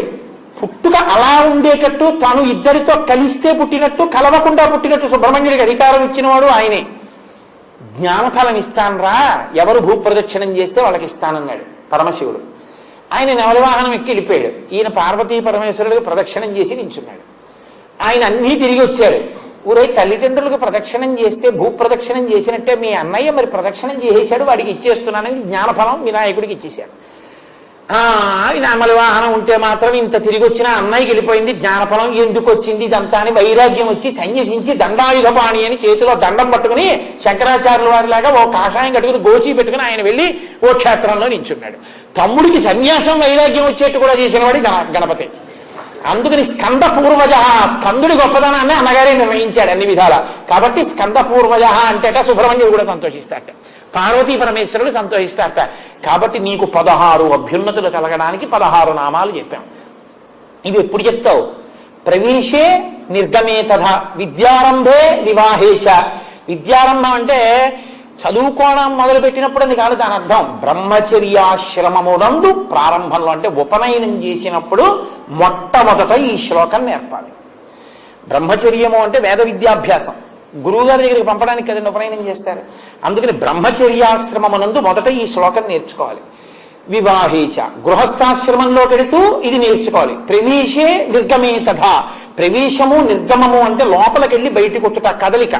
ఉపన్యాసానికి మొదలవుతుందా, కాసేపు ఆగి మంగళం చెప్పేస్తాను, చివరుందా, నేను ఈ లోపలికి రావడం ఉందా, బయటికి వెళ్ళిపోవడం ఉందా, గుళ్ళోకి రావడం ఉందా, గుళ్ళోంచి వెళ్ళిపోవడం ఉందా, మళ్ళీ ఇప్పుడు నాకు ఇచ్చిన విడిదిలోకి వెళ్ళిపోవడం ఉందా, సాయంకాలం విడిదిలోంచి బయటికి రావడం ఉందా, సుందరకాండ చెప్పడం ఉందా, సుందరకాండ పూర్తి చేసి వెళ్ళిపోవడం ఉందా, ఆఖరికి నేను తిరిగి కాకినాడ వెళ్ళిపోవడం ఉందా, చిట్ట చివర ఏదో 20 ఏళ్ళు 25 ఏళ్ళు పోయిన తర్వాత ఇందులోంచి వెళ్ళిపోవడం కూడా ఉందా. కాబట్టి కదలికలన్నీ ఉన్నాయి. ప్రవేశే నిర్గమే, ఈ కదలికలన్నిటి యందు ఆయన అనుగ్రహం ఉండాలి. అన్ని కదలికల యొక్క అనుగ్రహంగా చిట్ట చివరికి చేరవలసింది చేరిపోవాలంటే ఆయన్ని స్మరించి తీరాలి. కాబట్టి సుముఖశ్చైకదంతశ్చ కపిలో గజకర్ణక లంబోదరస్య వికటో విఘ్నరాజో వినాయక ధూమకేతుర్గణాధ్యక్ష పాలచంద్రో గజానన వక్రతుండ శూర్పకర్ణో హీరంబ స్కందపూర్వజ షోడశైతాని నామాని ఎప్పటి శృణుయాదపి విద్యారంభే వివాహే చ ప్రవేశే నిర్గమే తదా సంగ్రామే సర్వకార్యేషు. ఇది అదేమిటబ్బాయి, నీకెవరితోనో ధర్మయుద్ధం చేయాల్సి వచ్చింది, అప్పుడు ఇదే చెప్పుకో. సర్వకార్యేషు అన్ని పనుల్లో, సంగ్రామే సర్వకార్యేషు విఘ్నస్తస్య నజాయతే, విఘ్నాలు లేకుండా ఉంటాయి. నీకన్నా వచ్చి ఉండాలి, నీ ఇంట్లో యజమానికి వచ్చి ఉంటే నువ్వు వినాలి రోజు ఈ శ్లోకం అని అంత గొప్ప శ్లోకంలో వినాయక తత్వాన్నంతటినీ ఆవిష్కరించింది. ఒక పూజ చేసే ముందు ఆ తత్వాన్ని మనసులో పట్టుకుంటే మీరు అక్కడికి వెళ్ళి అనుభవించడం వేరుగా ఉంటుంది. తత్వం తెలియకుండా వెడితే యాంత్రికంగా ఉంటుంది. ఇప్పుడు మీకు అక్కడికి వెళ్ళగానే ఇలా ఇలా అందామని, గుంజీలు తీద్దామని, ఆ గడ్డి పరక కాదది, ఆయన అనుగ్రహం, ఆయన లక్ష్మిని, అది మామూలు లక్ష్మి కాదు. ఇంటి ముందు ఏనుగులు నిలబడి ఘీంకరించగలిగినంత ఐశ్వర్యం ఇవ్వగలడు. ఆ ఐశ్వర్యంతో మంచి పనులు చెయ్యాలన్న బుద్ధినిచ్చి సిద్ధిని ఇవ్వగలడు. అందుకని సిద్ధి బుద్ధి భార్యలు కదండి ఆయనకి. ఇన్ని ఇవ్వగలిగిన వాడు కాబట్టి అయ్య బాబోయ్ ఒక్క నమస్కారం, ప్రాణం పోయిందా ఏమడిగాడైన మన్ని, ఒక్క నమస్కారం చేసేడదామని వెళ్ళి వినాయకుడి దగ్గర నమస్కారం చేస్తారు. ఇప్పుడు విఘ్నరాజు వినాయకుడు ఇద్దరిని చూస్తారు కదా. ఇవన్నీ ఎప్పుడు చేస్తారు? వింటే. అందుకని అక్కడ పూజ చేయండి అని చెప్పి నేను వెళ్ళిపోవడం కాదు, మీరు నన్ను నమ్మి కూర్చున్నందుకు మీకు 4 మంచి మాటలు చెప్తే కదా ఆ గౌరవం. అందుకని నాకు తెలుసో తెలియదో ఏదో చెప్పమన్నారని చెప్పడం కానీ మీకు తెలియక, మీకు అన్నీ తెలుసు కానీ తెలియనట్టు వింటారు. కాబట్టి ఇప్పుడు చక్కగా మనం విఘ్నేశ్వర పూజ చేసి తరిద్దాం. మంగళాశాసనపరై మదాచార్య పురోగవై సర్వైశ్చ పూర్వైరాచార్యై సత్కృతాయాస్తు మంగళం. మంగళం కోసలేంద్రాయ మహనీయ గుణాత్మనే చక్రవర్తి తనూజాయ సర్వభౌమాయ మంగళం. ఉమాకాంతాయ కాంతాయ కామితార్థప్రదాయినే శ్రీగిరీశాయ దేవాయ మలినాథాయ మంగళం. కరచరణకృతం వా కర్మవాక్కాయజం వా శ్రవణనీరజం వా మానసం వాపరాధం విహితం వా సర్వమేత్తక్షమస్వ. శివ శివ కరుణాబ్ధే శ్రీ మహాదేవ శంభో. సర్వం శ్రీ ఉమామహేశ్వర పరబ్రహ్మార్పణమస్తు. స్వస్తి.